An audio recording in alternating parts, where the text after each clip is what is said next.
Hold on. Liz said those drinks weren't spiked with poison, but instead with a drug. So there are two culprits? There was an intruder at the event after all. This is one complex case, I said. I wonder if the Empire's investigators will be able to handle it. Left alone, it wouldn't be that bad. But Citri had complicated things, and because the pyromaniac lady had burned nearly everything to ash, there was a good chance they wouldn't even be able to figure out how the intruder had gotten in. Even the brilliant investigators of the Empire were unlikely to suspect that the initial drug and the poison were placed by different people. There wasn't even any proof that a drug had been placed in the drinks. It was possible there were some that I hadn't given to Liz, but those two had been destroyed by the pyromaniac lady. I groaned as I closed my eyes and thought it over. Have you figured something out? Eva asked hesitantly. If I'm on the right track, there's two culprits at work here. Huh? How can you tell? There was Citri, and there was whoever had placed the drug. It was only natural to assume that whoever had planted the drug was connected with the intruder, but I wasn't going to go telling anyone my ideas. If I did that, Citri could be branded a criminal. Committing crimes was no good. But as a general principle, I was always on Citri's side. I'd sooner flee the Empire than report her to the authorities. I'm speaking with the benefit of hindsight, but nobody had gotten hurt by her poison, and I considered that to be the most important thing of all. We could just pin her poisoning on the real criminal. After all, they were already destined for the gallows since they had broken into the gathering. Huh? What's that? Tino and most of my party also trespassed? Ha ha ha. Still, that old lady really messed things up for us. If the Abyssal Inferno hadn't incinerated everything, we might have found some evidence and caught the culprit by now. And when I really thought about it, the Emperor himself could have gotten burned back there. Why the hell hadn't that old lady been arrested yet? Was it because she'd set everything ablaze if they tried? Either way, all I could do was pray that the real culprit be arrested and do my best to cover for Citri in the off chance that she became a suspect. There wasn't much I could do about the former, but for the latter, I was ready to do whatever I could. I hadn't been able to do enough for her when she was suspected of being involved in the prison break, but I had grown in the years that had passed since then. It was mostly just my level that had grown, but that directly translated into trust. If a level 8 said something, they were likely to be taken at their word. The only issue was that this time, Ciri wasn't actually innocent. Do you know who the culprit is? Eva asked. The culprit is the intruder. But their identity? And you said there were two, so they had an accomplice? Now, calm down, Eva. It's not that simple. Eva's eyes briefly widened before she glanced downward. I'm sorry, I couldn't help it, she said. Maybe it would be fine if Eva knew the truth. I had relied on her a number of times already, and I had complete faith in her. But most of all, she was much more competent than me, and she might actually be able to figure out a solution to all this. By the way, I said to her, Citri and Tino were the ones who planted the poison detected after the attack. Eva's eyes opened as wide as they possibly could. What? She said, her voice weary and tired. A pretty reasonable reaction, all things considered. She blinked a few times, then looked at me with disbelief. Huh? Relax. That's not what I'm concerned about. How am I supposed to relax? Eva seemed to be panicking, which was something she didn't do very often. I was starting to think I might have said too much, but I couldn't undo what I had done. It's fine. Everything will work out. Nobody's died yet, so we can still come back from this. Eva's entire body trembled. Hey, Krai, let me show you something. It was Luke, my friend who was supposed to be guarding the Imperial Castle. He noticed Eva's look of terror, but didn't show any particular reaction. The issue lay in what he was carrying. It was about as big as him and reeked of blood. That was a smell most treasure hunters were used to, but I still really wished he'd take that thing elsewhere. I jumped in the air and cut it down. Luke boasted after setting it down with a thump. Ark nearly got it before me, but I emerged the victor. Are you a cat? Bringing in your catches? Hey, don't open it. Those guys from the Imperial government took half. I guess it's fine, this wouldn't fit through the door otherwise. Walking around with something that smelled so repulsive was tantamount to terrorism. It'd definitely be leaking blood everywhere if someone hadn't wrapped it up to prevent that. In some ways, Luke was the most determined of us to live on his own wavelength. Compared to him, Liz looked pretty sane. Oh, right, Krai. Those guys from the Imperial government want to talk to you. They're waiting at the Explorers Association. I don't want to talk to them. That's so? Should I cut them down? Suddenly, I really want to talk to them. But I couldn't bring myself to go alone. As I reluctantly stood up, I noticed Eva was looking at me, tears in her eyes. That was something that rarely happened. I guess the past few minutes had been pretty shocking for her. Eva, come with me. Luke, you don't have to come. That would just complicate things. If a civilian was present, even those from the Imperial government would show some restraint. They might have been scary, but they weren't like the feral children of our party. Wait, Krai, what do I do with this? Luke said with a strange look as he pointed at his blood-scented bundle. I didn't have a clue what to do with it. Do what you want, just don't get anything dirty, I said with a deep sigh. Honestly, why did they keep coming to me for help? There were plenty of other competent hunters in the Imperial capital. I couldn't wrap my head around it. My body whined that it didn't want to go, but I pulled myself together and headed to the association's meeting room. Together, Eva and I entered to find a room already filled with notable faces. There was branch manager Gark and Kana, Franz, the knight who had brilliantly exempted me from patrol duty along with a few of his cohorts, and the Abyssal Inferno acting like she owned the place. I couldn't help but scowl when I saw her. Have something to say, she asked. She looked at me with a powerful glare that shouldn't have been possible for someone her age. No, not really, I said, avoiding eye contact. I looked around but wasn't surprised to see that the Emperor wasn't present. I took a seat, and Franz said a brief greeting before getting underway. I'm glad you could all come, he began. I've summoned you all here so we can confirm matters regarding last night's dragon attack. I trust you have already heard what happened? Before that, can I ask a question? I said. What is it? Gark's cheek twitched and Eva looked concerned. They were worrying over nothing. I wasn't going to say anything weird. Has the culprit of last night's poisoning been identified? I asked. Not yet. Safe, I thought, and let out a sigh of relief before I could stop myself. I heard Fran's teeth grinding. Is there something you'd like to say, Krai, Andre? No, nothing at all. You can continue. That they hadn't found the culprit was actually a good thing. If they hadn't yet identified someone, then this would probably end up a cold case. Citri must have done a fine job. Franz took multiple deep breaths and spoke in a strained voice. Last night, a crimson dragon attacked the Imperial castle. It happened in the midst of the night, around 3 a.m. That's right after you went home, Krai Andre. Fortunately, the castle had the stalwart protection of a number of high-level hunters. Oh yeah, one of our own, Ark, was there. I read about it in the newspaper. Poor dragon, I commented. Dragons certainly were powerful beings, but just about every hunter with a high level was also a dragon slayer. If my memory was correct, Ensam had also been there. Even a dragon would find themselves out of their depth against opponents like him and Ark. A dragon attack was unfortunate, but at least it had been easily dealt with. But why was I being called about this? I didn't see what it had to do with me. The dragon came straight for the Imperial castle, Franz said, glaring sharply at me. I checked the records to be sure, and this was the first time this has happened since the capital was transferred out here. Well, there's a first time for everything. I have first-time experiences all the time. Krai! Quit beating around the bush! Gark yelled, even though I wasn't beating around the bush. That was very unreasonable of him. Ever since I had come to the Imperial capital, every major incident here had been a first for the place. Maybe I was cursed. Dragons do not attack human settlements without reason. We're all of the opinion that the dragon was after something within the Imperial castle. I see. That's a real mess, I said. Wait, hold on. If the dragon was after something in the castle, then wouldn't they have attacked a long time ago? Some dragons had a habit of hoarding treasures. It was said, if someone stole their treasure, they would go insane with rage and chase someone as far as necessary to retake what they felt was theirs. The mythical beasts boasted extraordinary strength and intelligence, but they were by no means lenient.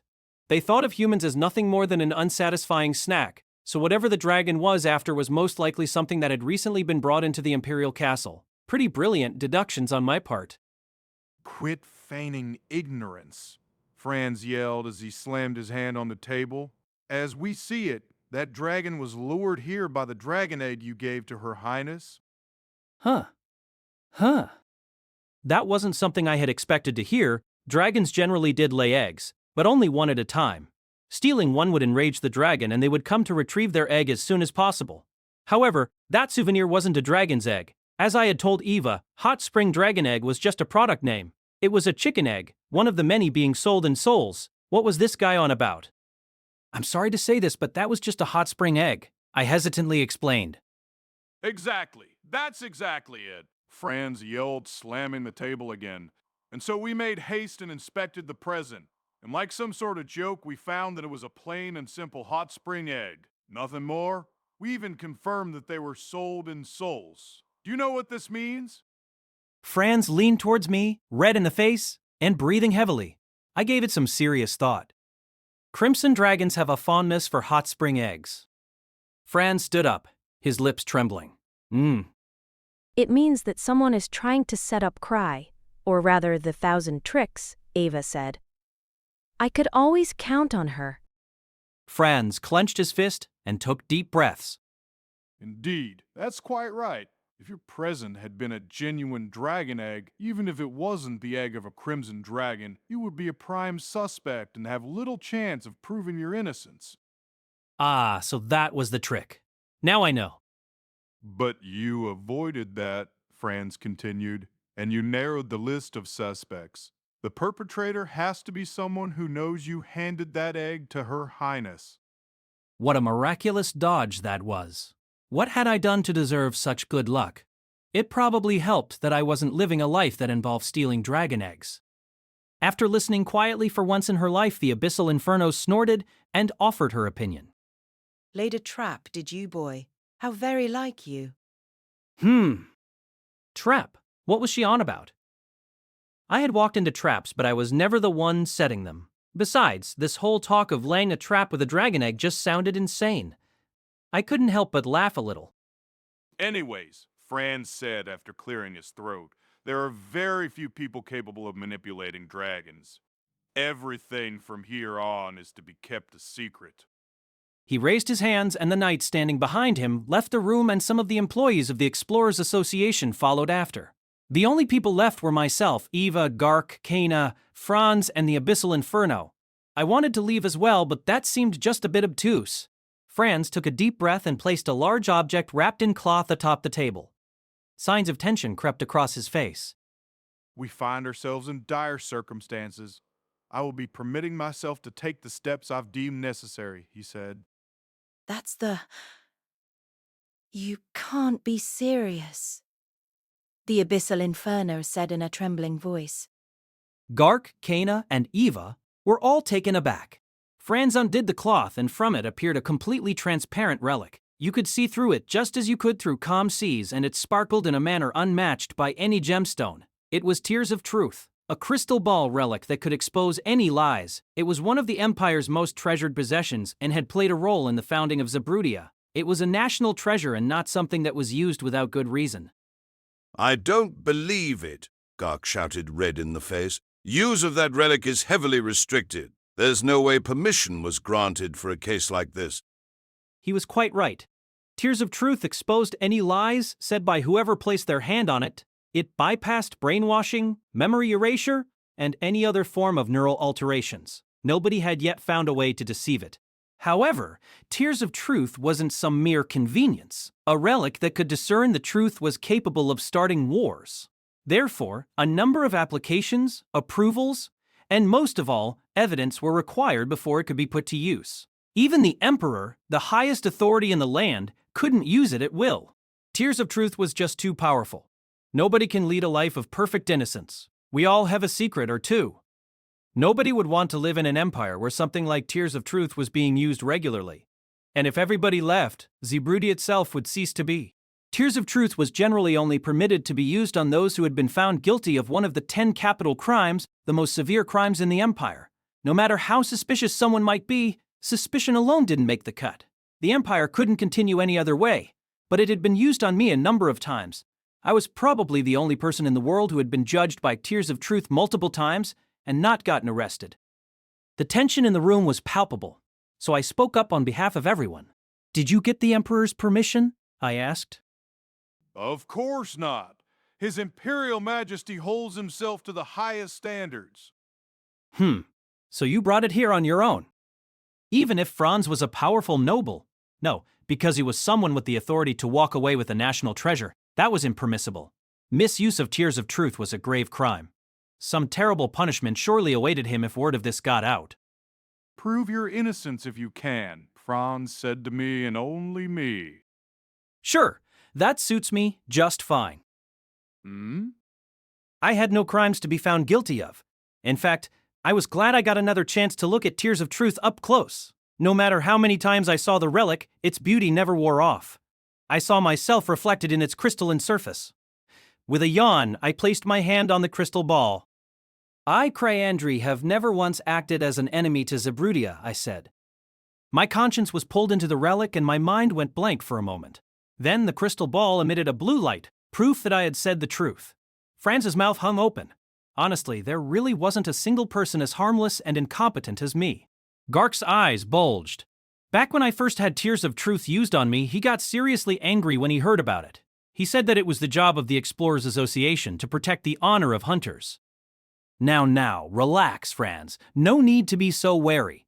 I don't have a problem with it, but I wouldn't recommend suddenly using Tears of Truth on a hunter. You might find yourself getting burned. Especially when there's a famously short-tempered old lady nearby. I thought, glancing at the Abyssal Inferno. Store, if I must, she said with a twisted smile. Here, I have never acted as an enemy to Zebrudia.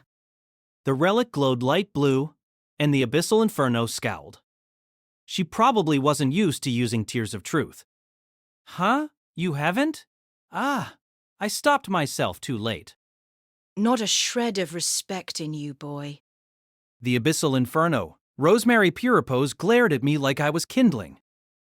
Thank you for your cooperation, Franz said, bowing deeply. Now then, let us move to the main subject at hand. Was he not going to test Gark and everyone else? I guess it was just me and the Abyssal Inferno that he didn't trust. Franz wrapped the relic back in its cloth and cleared his throat. 1,000 tricks Abyssal Inferno? I take it you both know of Fox? Fox? Come to think of it, that guy clinging to the ceiling was wearing a fox mask. I see, said the old lady, a knowing glint in her eyes. So that's what that mask meant. Very straightforward of them. Can you please stop assuming I know all this stuff? I thought about it for a moment, then clapped my hands. Fox, of course I know. But just to be sure, you're not talking about the animal, right? Indeed. What I'm talking about is neither animal nor monster. So I was right. If he wasn't referring to an animal or monster, there was only one thing he could be talking about. I'm really not trying to brag when I say this, but one of my encounters with misfortune brought me to a 13-tailed fox. A profusion of mana material had turned a moving location into a treasure vault. In it was an extraordinary fox phantom. It was intelligent, experienced, and powerful. It was like a god. Even laying a scratch on it was beyond our means. That phantom was most likely worthy of a level 10 designation, the highest there was. The encounter was a product of pure coincidence. It was a treasure vault that typically remained elusive even if you wanted to find it. After a number of twists and turns, we managed to make it out alive. But I was sure that that aberrant fox and its treasure vault were still wandering the world. Another thing about that treasure vault, the trash mobs were humans wearing fox masks, but they weren't actually humans. So the fox mask should have been familiar to me. The design of the mask was pretty different from what I remembered. Maybe they had done a makeover of the treasure vault or something. Last night our country was attacked. A number of those attacks are believed to be the work of Fox, Franz said. I see. The fox I knew had strength approaching that of a god, but it wasn't an enemy of humanity. If anything, it was entirely disinterested in humans. The phantom fox had power that far surpassed its peers. Even the typical rule that phantoms couldn't exist beyond their treasure vaults meant nothing to this phantom. What could Zebrudia possibly do to piss off such a creature? Zebrudia's gotten too big, Franz said with irritation. We've expanded by valuing our treasure hunters, but not everyone thinks that's a good thing. This was most likely an attempt to sour relations between the Empire and hunters. Though I must say, the poisoning was a very sorry attempt at it. Ah, that was definitely the work of Fox. What a mad bunch they must be if they want to frame me. I ignored the questions that were crossing my mind and took the opportunity I saw in front of me. I was already planning on pinning the poisoning on the intruder, all the better if they were a phantom. It's because of Fox that Luke cuts people, I went on. It's because of Fox that Liz broke into the gathering. It's also because of Fox that C3 and Tino planted that poison. What an unscrupulous bunch! Huh? Fox can hardly be to blame for her. What did you just say? So that Fox bastard's just another beast, huh? I've always had a mind to put them down. They came back, even after I groveled and gave them fried tofu. I hadn't heard a peep of them since our encounter, so I had let my guard down. Not that it would have any difference even if my guard had been up. The old lady gave me a sideways glance and shrugged. Let's quit wasting the day and get to the main topic at hand. I imagine you have a good reason for illegally using Tears of Truth. I had always thought of her as being the type to look before leaping, but she was fairly mellow that day. Franz cleared his throat and took on a serious expression. What I want to say is that Zabrudia cannot afford to show any sign of being intimidated by these scoundrels. I trust you are all aware that His Imperial Majesty plans to travel abroad soon? I see. So that's it. I didn't see, but, apparently, that was it. The Abyssal Inferno nodded, Gark leaned forward, and Eva had a serious look in her eyes. It seemed I was the only one who didn't understand. But I was used to being left out of the loop, so I just put on my hard-boiled smile. And so we have a quest for you, Thousand Tricks. Sorry, but I don't take just any old quest. I didn't even wait to hear what it entailed. I just refused, mostly on instinct. It wasn't just the near impossible ones. I had passed on just about every quest that looked remotely difficult. I couldn't let people think I'd take any request. Best I could do was lend them Ark. And why me? In the very same room, there was an old lady who was 10 million times more powerful than I was. Fox tried to frame you, they're afraid of you, and with Tears of Truth we know you're innocent, Franz said. Maybe the relic's broken. The tears are a pillar of the Empire, and relics don't break down. Gark looked at me like he was suppressing the urge to strangle me. I began to devise another feat of preterhuman artifice, such as maybe shoving this off onto Ark or someone. Franz then placed a large trunk in front of me. Was this my payment? There was no such thing as being too prepared, but did he really think money was enough to sway me? I didn't appreciate the idea that I could easily be bought. I was a guy who went shopping for relics, even when he was knee-deep in debt. You're a relic collector, right? His Imperial Majesty has permitted me to draw your payment from the castle vault. I braced myself, determined to make my refusal clear. Then Franz opened the trunk. Packed inside it was a cloth of mellow shades of red, green, and gold. It wasn't an article of clothing. It was fairly thick and fairly ornate. My eyes bulged. I reached out with a trembling hand and touched its smooth surface. It's smaller than I expected, but could this be it? A famed relic that appears in fairy tales but rarely on the markets. Is this a flying carpet? I looked up, my expression strained.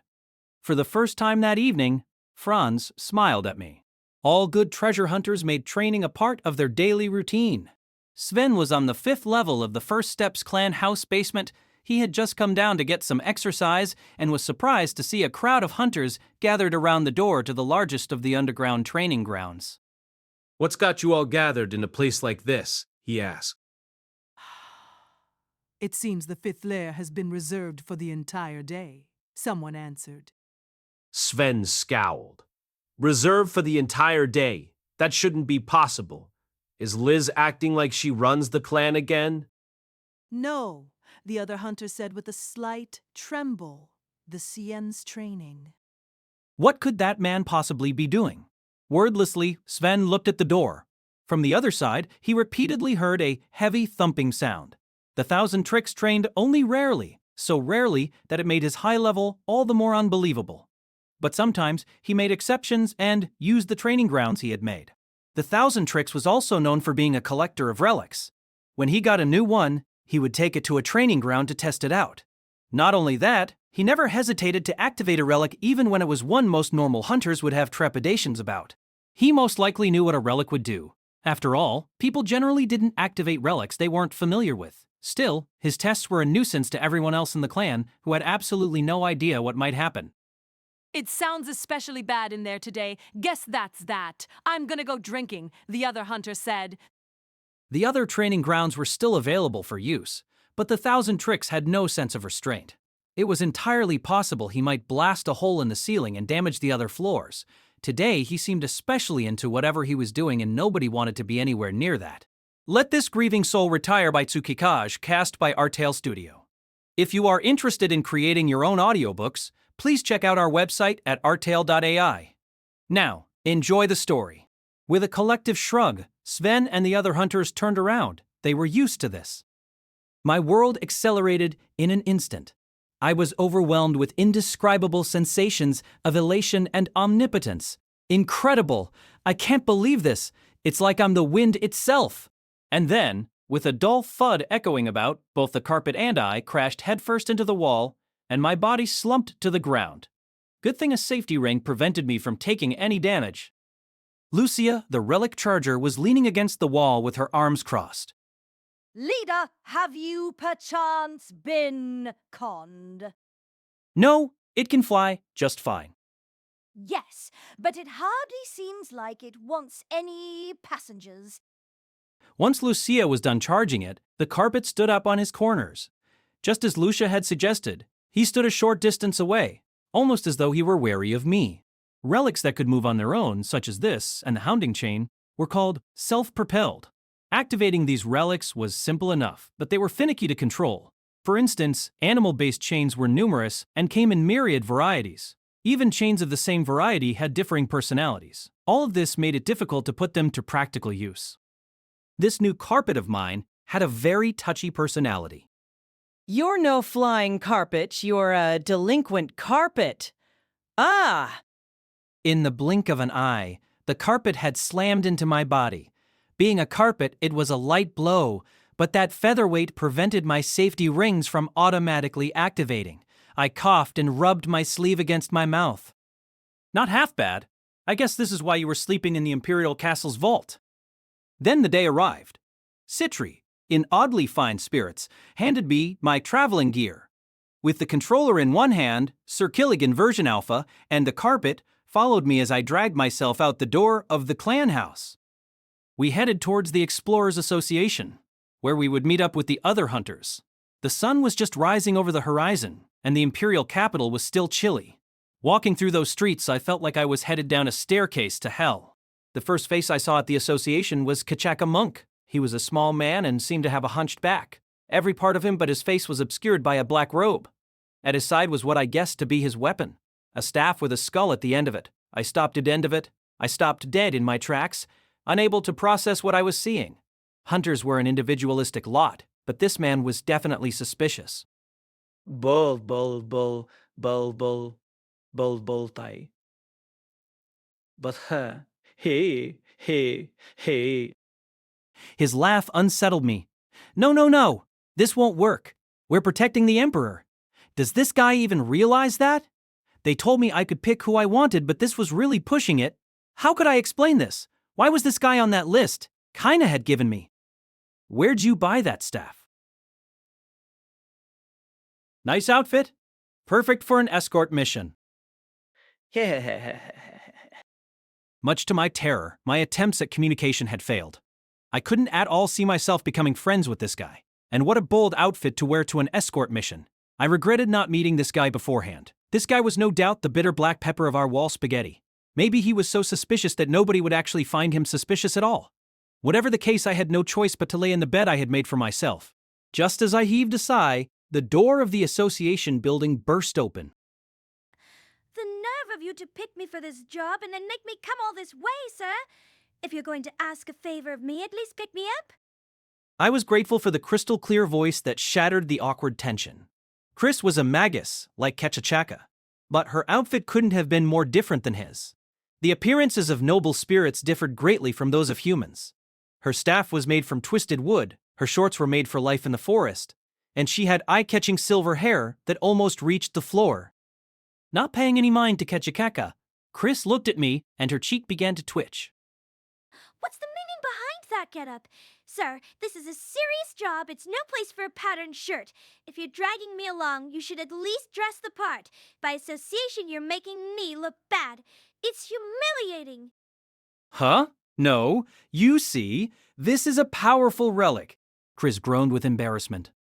I looked down at my shirt-type relic with its gaudy pattern and compared it to Ketchikaka. Maybe I looked even more out of place than he did. But it wasn't like there was a dress code or anything. It would be fine. I took my teammates to the arranged meeting spot. Waiting near the gates of the imperial capital was a large carriage bearing the seal of the Empire. It didn't seem like the Emperor had arrived yet. It's built with mithril and adamantium. No sword, firearm, or spell will work on it. It seemed he would be in charge of ensuring the Emperor's safety. Both materials he had mentioned were used in weapons and armor. Mithril was effective against magic, and adamantium was impervious to all physical attacks. The trade-off for adamantium's strength was its extreme weight. Only melee classes could make good use of it, and I certainly never expected someone to use it in a carriage. A carriage like that wasn't something normal horses could pull, and when I checked up front, I saw 4 platinum Mustangs, just like the ones Eva had tried to send me off with on my vacation. If the carriage was being pulled by these violent, stalwart beasts, then no monster was likely to approach us. It was exactly the sort of unbreakable defenses needed to keep the Emperor safe. But, we'll die if a volcano erupts directly beneath us. I got no response. We'll also die if we get struck by lightning. Stop the forewarning. Should the worst happen, His Imperial Majesty is equipped with safety rings. Just what you'd expect from the ruler of a major empire. Perfect defenses. That's good to know. Might I ask how many safety rings? No response. But, he could die if he runs out of oxygen. He could also die if he drowns. Quiet. This isn't one of your treasure vaults. We've already ensured the safety of the path ahead of us. We've even thinned out the bandits. I didn't actually go to those sorts of treasure vaults, but anything was possible considering what we were dealing with. I had escaped that Phantom's clutches once before, but I didn't think I'd get lucky twice in a row. The carpet bumped against me. I turned his way and saw him making a shrugging motion. It seemed he shared my exasperation. Hey, don't make so many exaggerated movements. You'll burn through your charge. And would you explain that garb to me? This isn't a leisure trip. This is part of my fighting style. You expect me to believe that? What sort of fighting style could that be? The relic I had on was Perfect Vacation. As its name suggested, it made any vacation perfect. There were plenty of defensive relics, but I had never seen one as useful as this incredibly adaptable shirt. It offered virtually no protection, but its wearer could be perfectly comfortable even if they were in the sky, on the ocean, on a mountain, or on the ocean floor. Besides its flashy colors and the fact that you couldn't wear anything over it, it was perfectly comfortable. With this and enough safety rings, I was just fine. I wondered what sort of harsh era must have spawned an item like this. According to rumors, it was part of a series that also included sandals and sunglasses, but I, unfortunately, didn't have those. I had wanted to take this relic with me on my vacation, but at the time it had been drained of its mana. Fine. It's not like decorum is expected from hunters. You're simply insurance against a worst-case scenario. I don't need to remind you that if something happens to His Imperial Majesty, the effects will be felt far beyond even the borders of Zebrudia. Of course I understand. But if I were the Emperor, I wouldn't have picked someone with as many enemies as Krai to be my escort. I had atrocious luck and was the leader of a party that struck fear into plenty of criminal organizations. It was very possible I had more enemies than the Emperor himself, and I wasn't surrounded by guards, so I was a much easier target. However, this job wasn't all bad. I had the flying carpet, which I couldn't wait to play around with some more. When I thought about it the other way around, I realized that attacking me during this job was equivalent to treason against the Empire. This might not mean much to Phantoms, but it was enough to deter criminal organizations. Even if they tried, I had the Empire's finest knights and the number 2 of Hidden Curse at my side. Taking the knight's esteemed reputation into account, I crafted a high-level excuse. Let me just say, I have complete faith in you and your knights. If we tried to help fight, we would just hold you guys back. I don't plan on getting involved any more than necessary. Franz scowled.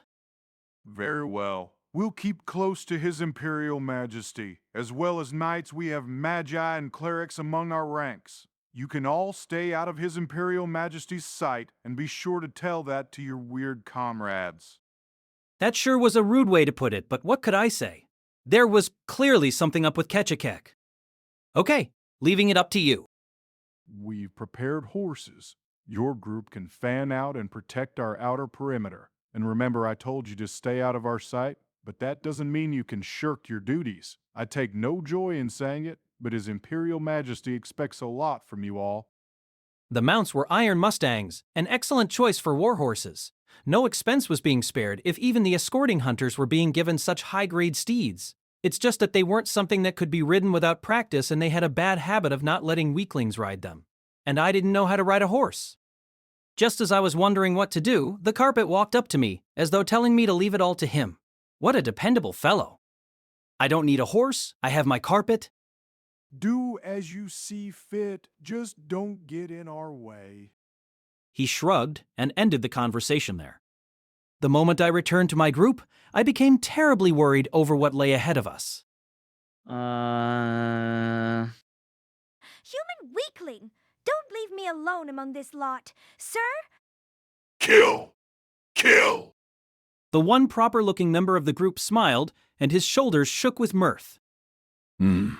This eclectic selection suggests your moniker isn't just for show. I'm glad I've got the chance to witness the work of the youngest level 8. He was tall, with gray hair slicked back. He had a mellow bearing, but a glint still shone in his eyes. He didn't carry a staff, but on both wrists, he wore bracelets affixed with deep blue gemstones.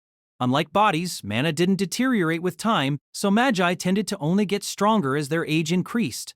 Even at his age, Telmapocles, the Counter Cascade, lived up to his rank as a level 7. The most famous member of the storied Magi clan Hidden Curse was none other than the Abyssal Inferno, but Telm was still known for his status as the second in command. According to rumors, he had once been a rival to the Abyssal Inferno, and they had fought over the position of clanmaster, but the man before me looked far too placid for that. If the choice had been mine, I would have picked Telm over the old lady. But I guess I would have picked the old lady if I was going off to war. I'm sorry for calling you on such short notice, but I needed your aid. I don't mind at all. I'm here per Rose's orders. No need to offer me your apologies when you're the leader here. Kill! Kill! Kill! I didn't think it mattered who was in charge. This group was like something thrown together to test anyone crazy enough to try. Stand up straight! Sir, you're making a fool of me, your subordinate. Should I take over for you? You would do that for me? Red in the face, Chris began to shout something at me, but I paid her no mind and began telling everyone about the job at hand. Even when I mentioned the Iron Mustangs, nobody batted an eye. It seemed I was the only one lacking confidence in horsemanship. But that was fine, I had something much better. The carpet was a wild fellow, but good at heart. More people had gathered in the vicinity. I had been told we would be going with the bare minimum of personnel. But moving the Emperor required more than a carriage, or two. Our caravan even included the people in charge of the Emperor's appearance and the nobles accompanying him at the conference. Eventually, the Emperor himself appeared, surrounded by guards. He briefly glanced my way, then silently climbed into the impregnable carriage. His personal guard alone consisted of 12 knights, not that they would do him any good if there was a volcanic eruption. Unperturbed by the scary visage of the Iron Mustang, Chris stroked its neck and easily slid atop its back. Not a bad steed. For something used by humans, this could compete with our horses back home. Sir... So, you can ride a horse? Do you think I'm stupid? Sir, there's not a noble spirit who can't. Back home, I would ride about on a beautiful unicorn. With a creepy laugh, Ketchachaka got atop a horse. Without me needing to use the remote control, Sir Killigan also mounted a horse with ease. The Iron Mustang didn't flinch even when a large armored man probably got atop its back. Telm was a level 7, so any concern from someone like me would have just been an insult. The carriages began to roll out. Looks like it's time for us to get moving. The carpet lay against the ground and I eagerly got on. He blasted off. The sense of weightlessness was incredible. Just like when using Night Hiker, the passing scenery became a blur. If not for perfect vacation, I would have found it hard to breathe. Getting ahead of himself, the carpet did a loop, And, strangely enough, I didn't fall off. It seemed the carpet was made to prevent the rider from falling off in most circumstances. I just wished it had more safety features. Was there some rule that aviatorial relics had to be a threat to their user's life? Human weak. In the blink of an eye, I overtook my group, and then the carriages, leaving a trail of shouts and screams in my wake. The sensation of speed was the greatest thing in the world. I'm sure it would have been even better if I could control it. Then, as I hurled along, I hit the gates of the imperial capital, head first. Before our journey had even begun, I had already died once. You must be kidding me, sir. Why do you have to ride on my horse? You brought this on yourself. My flyboy stunt had earned me a lot of ire. I suppose that was only natural. The knights had to confirm that I was all right, which delayed us by 2 hours. Honestly, it was a miracle it didn't take longer than that. It seemed the Emperor was really determined to keep me as part of his entourage. Don't grab me there. Don't step on my hair. Show some respect. No human should be permitted to touch a noble spirit. Keep as much distance as you can. After that, I was banned from riding on my flying carpet. What a shame. I was so excited to soar through the sky. Darn that troublemaking carpet. Don't fall off with level 8 falls off a horse. What do you even have legs for? Unbelievable. Could you be doing this on purpose? We can't afford to delay anymore. Here, you have permission to touch me just this once. Hold on tight. After falling off the horse twice, I had expended 2 more safety rings. Still, I continued to ride with Chris. I had already caused enough chaos in our ranks, so I didn't want to mess things up even more. An iron Mustang could easily carry 2 slender people like us. I felt pathetic having a girl in command of the steed, but I wasn't brave enough to ride with a stranger like Telm or Kachikak. Riding with Autonomous Action Mode, Sir Killigan was out of the question. Not far behind, the flying carpet cheerfully floated along. As far as I knew, just about all noble spirits had long hair, so they could use it as a mana catalyst. Chris's hair was well cared for and was cold to the touch. Noble spirits maintained a lower body temperature than humans did, and even through her robe, I could feel the chill radiating from her. But with the power of perfect vacation, I was perfectly comfortable. I was even growing sleepy.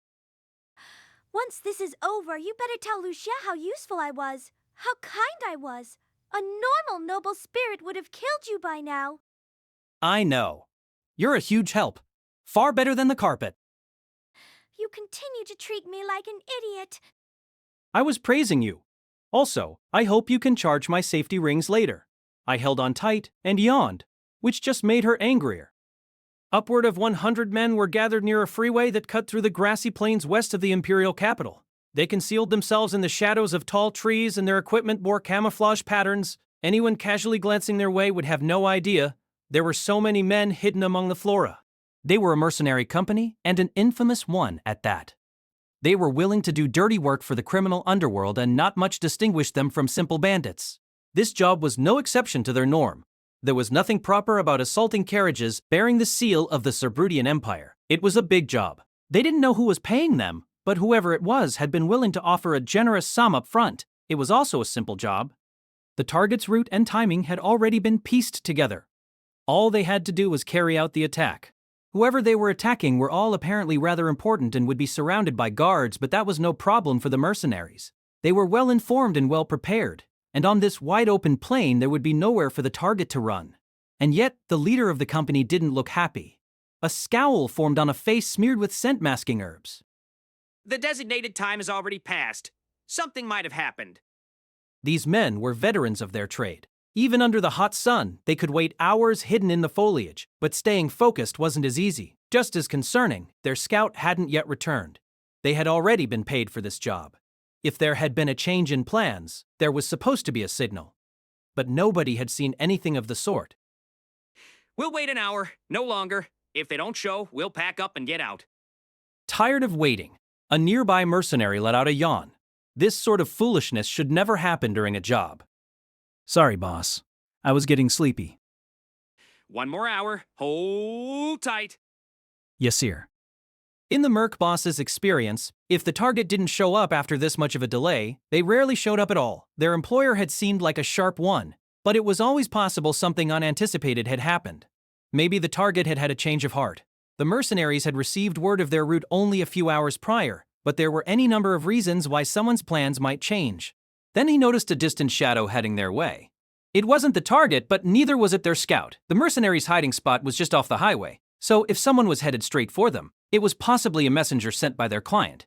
The figure appeared to be a woman. She had suntanned skin and sharp boots. Her light outfit suggested she was a thief. With a raise of his hand, the merc boss signaled for his men to stand by, while he drew his weapon and stood up. The woman came to a stop, a bit more than 10 meters away from them. With wide eyes, she stared at the man. Are you a messenger? Show me the sign. There were just over 100 mercenaries hidden in the foliage. If someone had come to attack them, it was hard to think they would send only one person. City, your sleeping potion wasn't enough. Did you try to cut costs or something? You're the one telling me to be quick. We gotta hurry, Crybaby and his bunch will get here soon. Hey.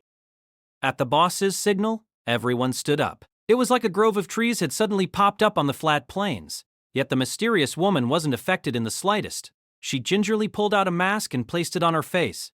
The merc boss took a step back. He knew that the smiling skull mask symbolized a fearsome party of hunters. For a time, they had antagonized any criminal organizations they could. They were a party of lunatics. Just 6 of them had taken on dozens of organizations. They could be sure this woman before them was genuine, for nobody was willing to impersonate a party so notorious. Grieving Souls? You can't be serious.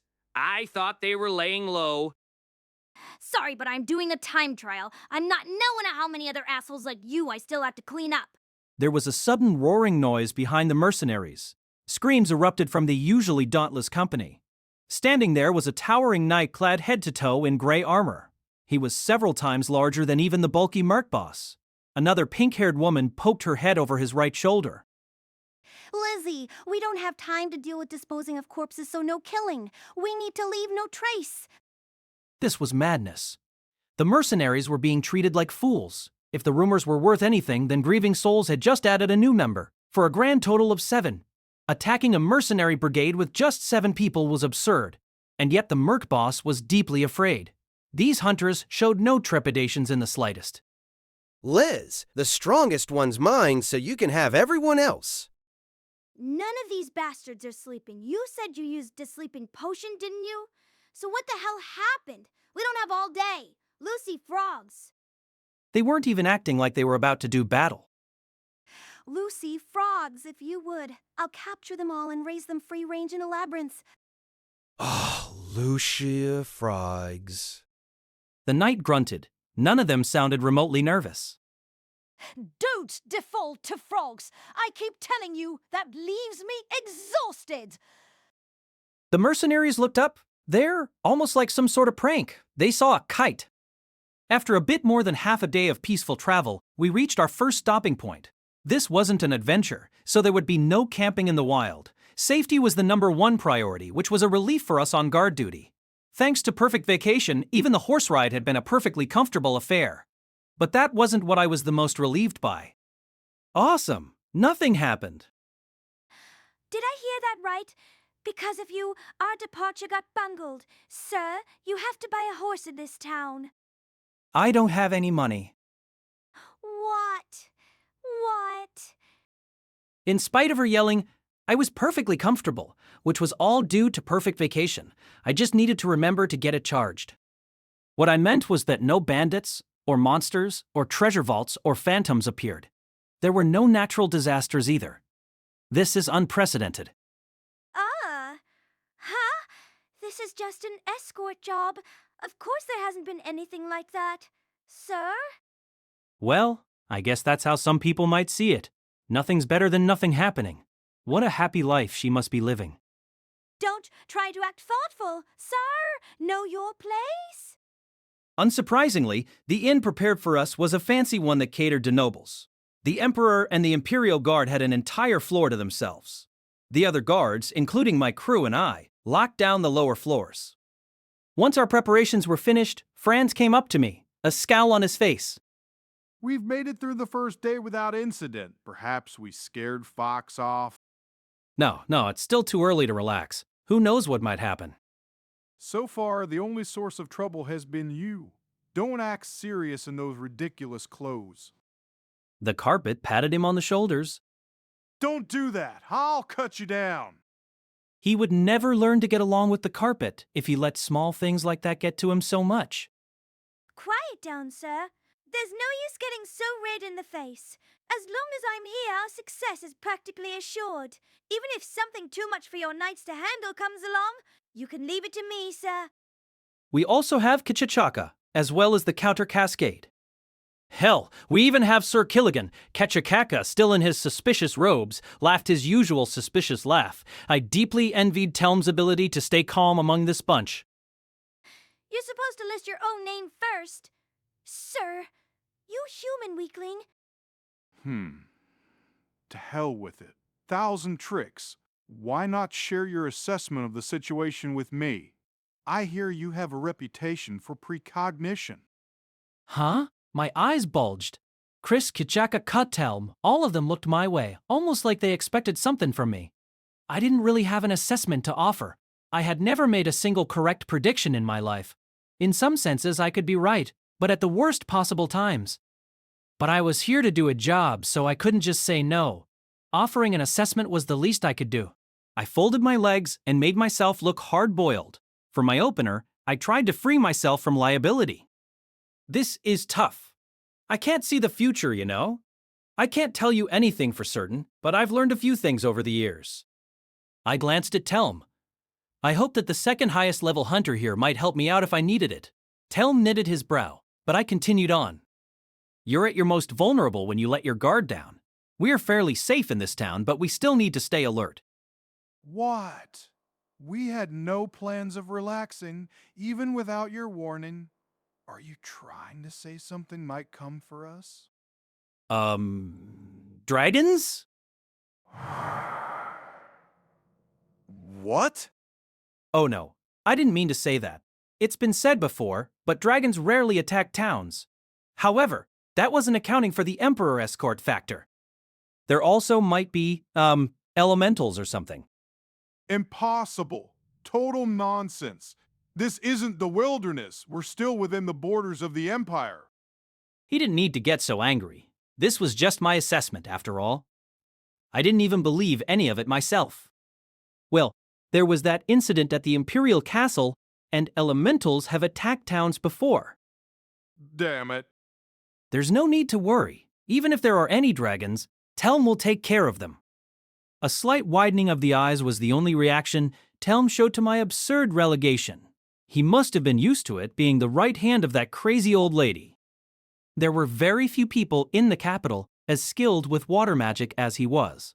His title, Counter Cascade, came from his ability to perform feats like stopping rivers, parting oceans, and bringing waterfalls to a halt. Water spells frequently lacked power, but that changed when you could manipulate them to a degree that lets you bring currents to a dead stop. Water makes up 60% of the human body and is necessary for all forms of life, even dragons and illusory beings. You might say he was capable of killing with extreme efficiency. According to Lucia, anyway. Telm held his chin in contemplation. Then he nodded. Very well. If any dragons should appear, I shall be their opponent. However, I have but one question. Why choose me? We have Kichacheka here. Chris as well. That Sir Killigan fellow also seems quite capable. Just as you might expect of a level 7, Telm was unfazed by the idea of fighting dragons. It probably helped that, in all likelihood, he didn't believe he would actually encounter any. As for why I picked Telm, it was simple. I trusted Telm, the moniker bearer, more than anyone else in our group. Kichachaka's strength was unknown to me, and Sir Killigan was a mystery in many senses of the word, and Chris was my personal protection. But I didn't want to say any of this in front of them. I glanced at Kichakaka when I heard his creepy cackling, then turned to Telm. So, can't you tell? You tell? Had I gotten through to him? He didn't seem put off by my question. Very well. I've not yet had the opportunity to show you my skill. Perhaps you will get to bear witness to the splendor of my magic. Excuse me? Charging, what do you think I am? Do that yourself, sir. Chris Argent was a good girl. She had a rude way of speaking. But after just over 3 years, I had learned how to get along with her. I simply bowed my head. Hey, stay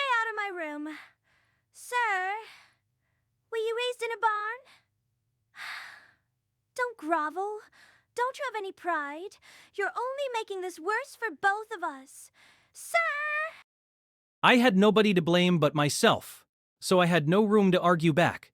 Using my special technique, I got lower and lower to the ground.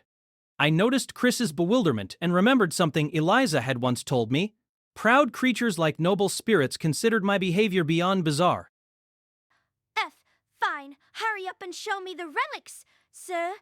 Once we get back, you completely entirely have to tell Lucia how much help I was. Huh? When did you even use so many relics? At least try and pretend you're sorry. Sir, this is the issue with you, human weakling.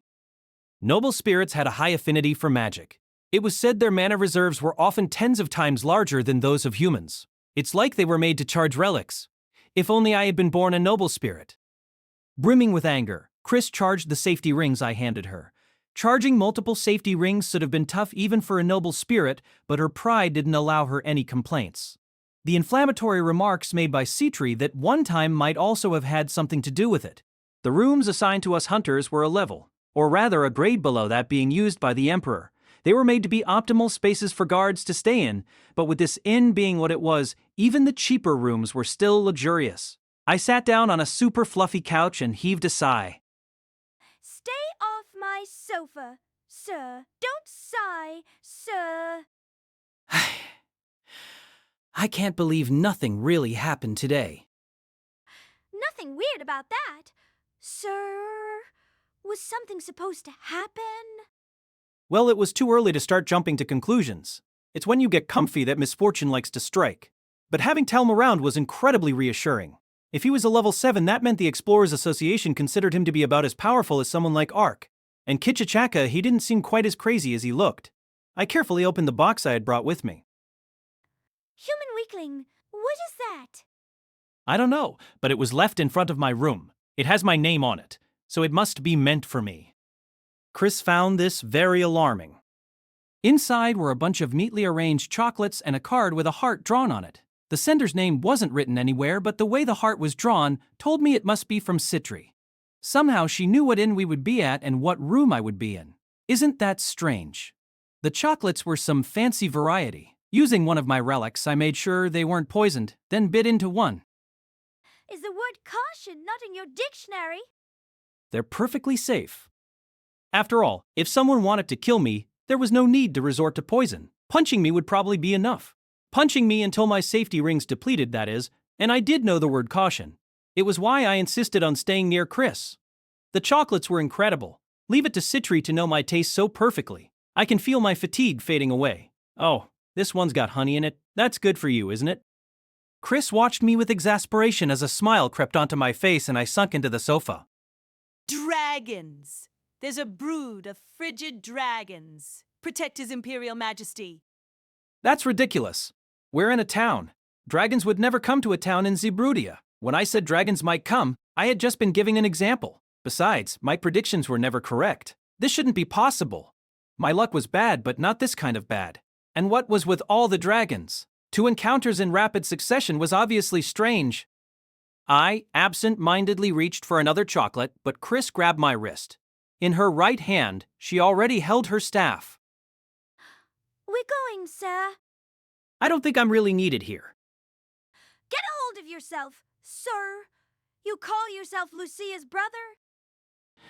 Damn, I should have stayed with Sir Killigan. I'm not proud to say it, but I had never genuinely engaged in a fight. But I told myself not to worry. My lie might have come true, but I could just let Telm take care of everything. But I was technically part of the guard team, so I figured I should at least make it seem like I was helping. Chris dragged me from her room by my arm. Before we left, I made a split-second decision and grabbed my charged safety rings. I steeled myself. I didn't know if there was really anything I could do to help, but since I got that wonderful flying carpet, it made sense that I at least try to do what I could. Running alongside Chris, I headed in the direction of the screams. Dummy, human weakling, have you ever fought a frigid dragon? I haven't. Yeah, of course I have. She looked at me, astounded. I just shrugged and gave a half-hearted smile. My bad luck had brought me into contact with all sorts of different monsters. Lately, I hadn't been going out much, but I had already encountered just about every mythical beast there was. Strangely enough, the rarer they were, the more likely I was to encounter them. Rare didn't even feel like an appropriate word. Needless to say, even though I had encountered plenty of beasts, I had never actually fought one. My role was always just to act like a nihilist and burn through safety rings. Without stopping, I activated one of my bracelets, Mirage Form, and summoned up an image of a frigid dragon. How's that for good use of a relic? Dragons were already a rare breed of mythical beast, but frigid dragons were especially so. They certainly weren't the type to attack a town. I would know. I remembered them very well after my first encounter with them. Chris pressed her lips together when she saw the image of a light blue dragon appear before her. It was about the size of a large dog, making it about half the size of the hot spring dragon back in Sol's hot springs. It had large wings, a long tail, and all the features that made it clear it was a dragon. Frigid dragons are a variety of ultra-small dragons and form broods. They're expert flyers, exude cold air, and can breathe ice. By dragon standards, a single frigid dragon isn't much, but you still need to be careful around them. Frigid dragons? When was the last time I encountered these? As far as dragons went, they weren't especially resilient or strong. However, their airborne mobility, icy breath, and ability to work as a group meant they were still very dangerous. In the right circumstances, they could be far more formidable than the average dragon. And what? Chris stopped and got right up in my face. Don't you have any other information? Sir, do you think I'm an idiot? You don't need to tell me something I already know. Looks like another day will pass without me being of any use. I don't have any other information. They're weak to fire. Also, you can make a refrigerator by stuffing one in a box.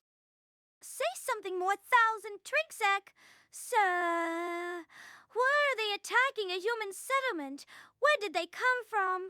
How many are there? What's the best defense against them? You are technically our leader, sir. Sorry, but I really don't know anything more. If you want to know why the dragons are here, you'll have to ask them. Then it hit me. Citri's present floated through the back of my mind. I had a very bad feeling about this. To repeat myself, dragons didn't just attack human settlements out of the blue. They usually lived in wildlands rich in mana material. If they were attacking a human habitation, it couldn't be without reason. Dragons were like a form of natural disaster. No matter how bad my luck was, I couldn't believe that dragons had simply happened to attack the exact inn I was staying in. After the incident with the hot spring dragon, it was hard to say this sort of thing was impossible, but I didn't think it could happen twice in a row. If something like this became normal, my days would have been numbered. Thus, this incident was most likely no coincidence, but a product of human interference. In that case, the most likely culprit is... Oh, that? Yeah, I've got an idea, or two. Now Chris looked really surprised. You do? But I can't get into details. I shouldn't say anything when I've got nothing more than speculation to offer. The most likely culprit was none other than my dear friend Citri. It was possible Liz or Lucia were accomplices. Either way, capturing something like frigid dragons and sixing them on a town clearly wasn't the work of an average person. At the very least, it had to be someone with superhuman levels of mana, and the Citri theory was more believable than it being some mysterious attacker. I considered the possibility that that heart mark meant, I'm sending you frigid dragons. Something about that made me really want to go home. Common sense said that the idea was absurd, but common sense couldn't be applied here. If I had indeed asked Citri to send frigid dragons, she would damn well do it. Except I hadn't asked her to do that. Basically, what I'm getting at is that I was pretty sure Citri was to blame for this. Shortly after I had said dragons might appear, they had. I was fairly certain she had been nearby from the beginning, which meant it was possible she had heard my conversation with Franz. As we had just learned at the gathering of the White Blade, her eye for detail sometimes caused her to go overboard. I had to hurry. If the Emperor got hurt, Citri would be arrested. If we say she didn't mean anything by it, she might get spared the death sentence. Or maybe it's too late for that, after the poisoning and everything. Simone, Kreese, let's hurry. We have to protect His Imperial Majesty. Where's that motivation coming from? You don't need to tell me that, sir. The Emperor was staying on the highest level, the 3rd floor. Without even breaking a sweat, Chris ran through the inn, while I panted as I followed behind her. I desperately wanted a ring that would let me run without getting tired. When we got to the staircase, nobody was there. There should have been a guard, but they had probably gone off to aid in the fight. Chris began to shiver, most likely because of the cold from the frigid dragons. That was another thing that made them a nuisance to deal with. I, however, had the perfect vacation, so I was perfectly comfortable. Chris, you take point. I'll support you from the back. Are you stupid? This is how I run things. Don't worry, Teln will handle the bulk of it. The third floor was in a state of chaos. The first thing I noticed was a broken window and the thick fragments of glass that were scattered across the carpet. There hadn't been any dragons on the first or second floor, but now I could surmise they had entered through the third floor window. Glass, no matter how thick, couldn't prevent a dragon from making their way in. A knight I recognized from earlier let out a thundering yell as he attacked 3 hovering dragons. His blade tore through the air at an intense speed, but failed to even scratch any of the dragons. His attack hadn't been slow by any means. The dragons were simply too agile. Even I could tell that the knight was someone of deft swordsmanship, but it seemed he didn't have much experience fighting nimble creatures. That wasn't uncommon because most monsters and mythical beasts were massive beings. I erased the mirage I had conjured earlier and muttered, "They're smaller than I expected." The dragons engaged with the knight were much smaller than the ones I had met long ago. My mirage had been about the size of a large dog, but the ones I could see now were no larger than cats. I saw a dragon dodge a blade, then begin to glow faintly. This was a sign that it was about to use a breath attack. Their size doesn't matter, sir. Fire right, swallow flare, swallow flare. In an instant, the sparks in front of me swelled and took the shape of a bird. This was part of the spell Chris had cast. Without needing any direction, the lambent bird silently flew towards one of the dragons. The icy beast halted its breath attacks and dodged the swallow with ease. It turned its head in our direction, but the moment it did so, its blue body was enveloped in flames. After missing its first attack, the swallow had looped around and made another attack. These sorts of spells were called tracking spells. I didn't know much about magic, but casting a spell like this in an instant couldn't have been done by any ordinary magus. Way to go! I knew I could count on you. Shut up! Spare me your mockery, sir. Swallow flare flight. The frigid dragon had survived the flaming birds. Their wings had been scorched, but they were still strong enough to keep themselves aloft. The other 2 frigid dragons turned our way, ready to attack. A flurry of sparks appeared and formed into birds smaller than the first one. They dive-bombed the frigid dragons, creating a cloud of steam. Chris leaned against her staff for support. My mana. Huh? You're out already? I thought noble spirits had massive mana pools. Chris gave me a sharp glare. And you're to blame, sir. I was never good with fire spells to begin with. But I'm sure Lucia could have... I'm gonna smack you, sir. Now protect me. You over there in the armor. Get out of the way so I can use a wide area spell. The knight quickly darted to the wall. The firebirds outnumbered the dragons, but the frigid dragons were frightfully resilient. Even after getting hit multiple times, none of them had anything worse than minor burns. They remained as nimble as ever and showed no signs of falling to the ground. It's a bit late for this, but is it possible fire isn't their weakness? They're durable as hell. Sir, is fire really their weakness? Yi, you can do it. You've got this. Be quiet. Shut up, sir. Burning gale. A bright red wind blew through the hallway. The dragons turned red and let out small cries. They plummeted to the ground, but it took only a moment for them to recover and get back in the air. Unbelievable. I keep using spells they're weak to. Why are they still so agile? Beads of sweat flowed off Chris's forehead and she glared defiantly at the dragons. Her slender arms and legs, however, were trembling, and her breath was ragged. She was close to exhausting her mana. No doubt because she had just been charging my relics. Then the knight dashed from his spot on the wall. He charged through the sweltering air and brought his sword down on a wobbly dragon. The white blade was swung straight into the beast's body. It wasn't cut in two, but it hit the ground hard and let out a screech of agony. The knight didn't spare it another glance. He immediately moved on and in one fluid movement, swung at another one of the dragons. His blade scathed the body of one dragon while the other dodged to the side. Gee, go on, I can take it from here. His Imperial Majesty needs. Right, let's get going, Chris. The knight swung again. Unless I was imagining things, it seemed like his next attack had a lot more force behind it. With the frigid dragons wounded, I didn't think he was likely to lose. It probably doesn't mean anything coming from me, but it seemed to me that it would be best for everyone if Chris and I prioritized the Emperor. Huh? Are you serious, sir? I simply undid the chain around my waist, activated it, and hurled it in the direction of the dragons. The hounding chain landed on all 4 of its legs, then leapt at one of the mythical beasts. I closed my eyes and said a prayer. Please don't get yourself destroyed. That should do it. Now let's go. If we didn't hurry, someone could get killed. Once that happened, it would be hard to write this dragon incident off as just a bad joke. I'll have to give Citri a thorough lecture later. In a small inn room, the man looked up at the ceiling.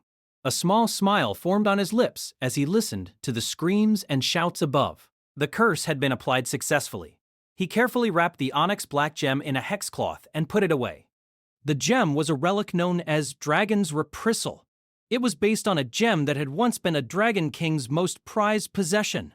The gem was proof of the larceny committed against the dragon, thus giving the relic the power to lure in nearby dragons. Once they were drawn in, the dragons wouldn't stop until they had destroyed everything in the area. The sight of a dragon would surely teach the Imperial Guard just how powerless they were. Now that he had the dragons he had asked for, the 1,000 Tricks was no doubt panicking. That boy was nothing like the personage of all the rumors. Each movement of his seemed bereft of purpose. It was thanks to him that the Emperor's departure had been delayed. He hardly seemed like anyone worth being cautious of. But the man wasn't going to let his guard down. The drugs slipped into the drinks had been rendered useless. The matter of the dragon egg had been sidestepped. Then on the road, those costly mercenaries hadn't even appeared. Much to his bewilderment, poison had been found where there shouldn't have been any. And that hadn't even been the only unanticipated development. But no matter how well you planned in advance, defending someone was still a difficult job. All the more so when the number of available personnel was limited. They couldn't protect him from everything. And so the man's best option was all too clear. If he had missed once, he could just swing again and again. He had his misgivings, but he furrowed his brow and brushed the thoughts aside. His job wasn't to make judgments, it was to loyally carry out his orders. Frigid dragons were a species known for forming broods, and it was rare to see one by itself. Grieving Souls had once fought an intense battle with a large brood. And yet, even to someone used to dangerous beasts as Liz Smart, the sight of a sky filled with frigid dragons was nothing short of apocalyptic. She watched the beasts from the second floor of an inn.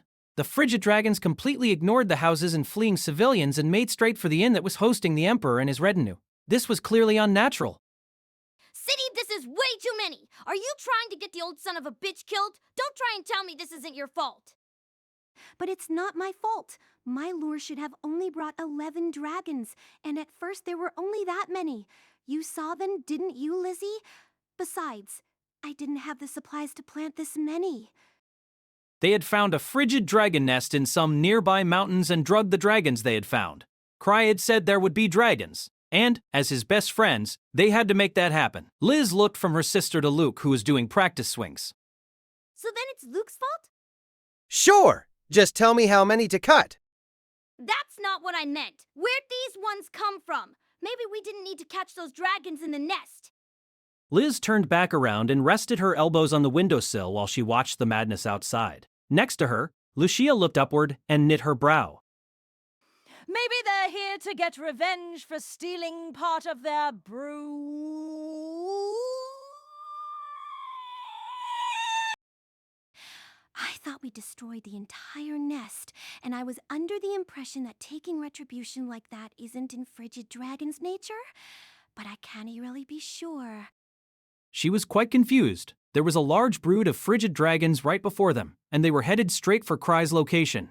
Normally in these situations, monsters and the like would target someone like Liz. Seeing them pass right by was incredibly bizarre. I wonder if Crybaby's all right. Should we take a few of the dragons out? I imagine he'll be fine if Telm and Sir Killigan are with him. Not to mention our brother went to lend a hand. Holy shit, what was Citri thinking? We ran down a spacious hallway. The guards must have been earning their keep because we passed a number of dragon corpses on the way. They were considered the elites for a reason, but that didn't change the fact that they were vastly outnumbered. In the furthest reaches of the third floor, a fierce battle was being fought in front of the Emperor's room. A number of knights guarded the door, but there were at least 14 of the frigid dragons. The knights swung their swords and lunged with their spears, but the dragons were far too nimble.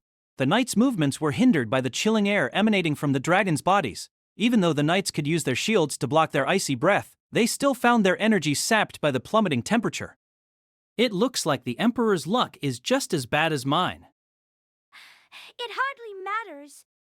While Perfect Vacation didn't offer any protection against attacks, it made me nearly impervious to changes in the environment. Sure, I would still die if I got walloped by a chunk of ice, but cool air was no big deal. What a smart choice I had made.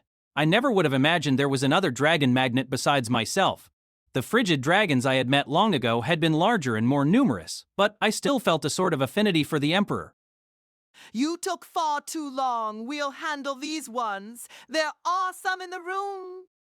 Unfortunately, I didn't feel like there was much we could do. Chris was weary, and I wasn't much use in an engagement. These guys seemed to be doing all right. Why couldn't they do a bit more? Breathing heavily, Chris pointed with her twisted staff. Then a red shadow passed by us like a rushing zephyr. Kill! Kill! Kill! I wasn't even using the controller, yet Sir Killigan version Alpha still closed in on the attackers. The frigid dragons began to panic as the sudden interloper swung at them with a greatsword. Look at it. Go, no commands necessary. The sudden berserker took the knights by surprise, but I was unfazed. There was nothing surprising about a friend of Citri's being able to mow down dragons, and I didn't think she would have sent frigid dragons if she thought they were too much for Sir Killigan version Alpha. Citri's friend was outfitted like a knight in heavy armor, but it fought more like a wild beast. I watched it barrel through a barrage of icy breath and body slam a frigid dragon. Even for a versatile heavy warrior, that wasn't something just anyone could do. Chris and the knights were all dumbfounded, and I was willing to bet that so were the frigid dragons. The dragons shifted their focus from the door to Sir Killigan. Chunks of ice hit its armor, and a layer of ice formed around its feet. Yet Sir Killigan didn't slow down for even a moment. Just because it was armored didn't mean it was safe from biting chills, but Citri's friend acted as though it was numb to the pain. Where did you find that one? Huh? Through a connection, you could say. I made a mental note to give it a feast of raw meat later. The knights came back to their senses and provided backup for Sir Killigan. One after another, they exterminated the dragons with extreme prudence. Before long, the dragons were all gone. One of the knights came up to me, the only person not covered in cuts and bruises. I trembled, worried that he might be angry with me. They're coming in through the windows. Keep the inside of the room safe. We'll defend this hall with our lives. Huh, but I thought we were only here to support. Is now the time for that? She grabbed my arm, and we went in. The Emperor's suite was many times the size of the rooms given to us hunters. It was elegantly furnished, and a bright chandelier hung from the ceiling. It looked like something from a noble's mansion, except for the fact that it was in a state of total disarray. The Emperor was in the bedchamber, surrounded by Franz, about a dozen more knights, and a field of dragon corpses. The terrace window had been broken. A king-size bed was being used to barricade it, but that wasn't enough to cover the entire gap. Here at last. What's going on? Sorry. There were a lot outside the room, you see. I don't know what's going on, but next time we should use an inn with a barrier spell on it. The Emperor seemed fine, just covered in green blood. Behind him was a girl I had seen before. It was the young lady who had fooled me at the gathering of the White Blade. The Emperor noticed my gaze and grimaced. I cut down 3. I haven't had many chances to swing a sword recently, but it seems I haven't lost my edge just yet. Cut down 3. The Emperor did? 3 dragons? He's stronger than me. He's a dragon slayer. Really, what am I even here for? The Magi from the Imperial Guard unleashed spell after spell on the dragons that slipped past the barricade. Their skills lived up to their prestigious rank. I watched as a frigid dragon fell to the ground after being seared by a lightning spell. Again, I had to wonder what was the point of me coming along. When are they going to let up? They're finally slowing down. Does that mean they're done? I find it hard to believe a brood of dragons would attack a town like this. Maybe there's a curse or something at work? Like hell. What sort of curse would that be? This incident was Citri's fault, but the incident with the Crimson Dragon had nothing to do with her. 2 successive dragon incursions couldn't be explained by anything but a curse. Maybe I was the curse. Either way, I decided to pin it on Fox. This is also the work of Fox. I'm certain of it. What could they use to manipulate dragons? Magic? And what happened to the counter cascade? Calm down. You said they're slowing down? That should mean the end isn't far. Even C3 would have trouble gathering so many frigid dragons on short notice. But just as I finished my confident declaration, there was a scream from outside the room. Oh no! See, Captain, a whole bunch of them are coming. What? I rushed to the window and saw a black dot expanding like encroaching fog. It didn't descend on the town, it just made straight for us. It was a brood of frigid dragons that easily contained more than 300. Though they weren't strong individually, a group that big could demolish this building in an instant. C3, this is way too much. Weren't we supposed to be approaching the end? You missed the mark again. Lying human weakling. Now let's all calm down. I had no way of knowing when the dragons might let up. Should I have told them the end was still far off? Franz didn't ask any more questions and instead began to issue orders. Prepare to evacuate His Imperial Majesty. There should be a basement. But, sir, there are still frigid dragons. And this is safer than engaging them. 1,000 tricks I'm going to ask you to handle this. Of course. I didn't want to take on the dragons. My chances of survival were far higher if I stayed with everyone else. After all, there wasn't anything I could really do to help here. Not even Sir Killigan could handle a brood that large. Likewise, Chris was tired and didn't have much to say. What to do? What to do? The frigid dragons honed in on us like ants towards a snack. They were close enough that I could make out the individual dragons. Even if I tried, I probably couldn't escape on the flying carpet. He was uncooperative like that. I began to use my brain for the first time in a while. I take it you can handle that? Huh? We'll hide His Imperial Majesty in the basement. You try to draw as many of them off us as you can. Is that clear? Not can you handle that, but rather I take it you can handle that? Looking at my level, that might seem like a reasonable assumption. But it was so audacious I couldn't help but smile, time, place, and occasion all be damned. Of course I couldn't handle it, sure. I couldn't hide the Emperor either, but I didn't stand a chance against that many dragons. What are you smiling about? I didn't have any means of escape, so I resigned myself to my fate. Even now I was perfectly comfortable thanks to my shirt. Too comfortable, I couldn't even feel nervous. I moved a knight to the side and looked out the window at the dragons. There sure were a lot of them, but I couldn't help but think back. Is this all? What are you saying, sir? My memory was hazy, but I remembered there being a bit more during my first encounter with these creatures. But I had a trick up my sleeve, Aspiration Manifest. With that, I'd give them one good hit. I rested a knee against the windowsill and reached out with one hand. The frigid dragons all changed course when they saw the enticing bait. I waited and waited, drawing them in so I could kill as many as I could in one go. Then I realized something. I had forgotten Aspiration Manifest. Frigid dragons were hurling towards us like arrows of ice. Growing pale, Chris stepped back and held out her staff. She began an incantation, but it was too late for that. I didn't have nearly enough safety rings for this. Death, in the form of frigid dragons, was right in front of me, but I remained perfectly comfortable. But just as my mind was about to go blank, a wall of light shot up and deflected the dragons. It was like a miracle. Everyone, including me, was dumbfounded. A volley of icy breath was blocked entirely. Even among barrier spells, it took one of immense power to stop a dragon's attack.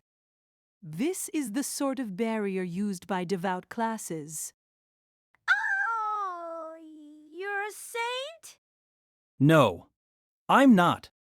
The wall of light held off the dragon's attacks. For similar reasons that a safety ring could only project a barrier for a moment, barrier spells usually only excelled at duration or strength, not both. Of course, this wasn't my doing. Saint abilities were slightly different than magic and therefore couldn't be stocked in a relic. There were only so many people who could project such a strong barrier for so long. I looked around and finally found Minnie and Sam on the windowsill. He was in his usual armor but stood only 5 centimeters tall. The relic Ansem wore, Fluctuating Fortress, was capable of altering its size. It could change to adapt to any wearer, regardless of their age, gender, or build. It was the perfect relic for someone who had used mana material to make himself a giant and could no longer fit in most gear. I'm sure that was why the church had given it to him. And when Ansem had first shown me this relic, I had a thought, what would happen if he shrunk the armor while he was wearing it? The natural assumption was that he would be crushed and die. However, relics were objects that defied common sense.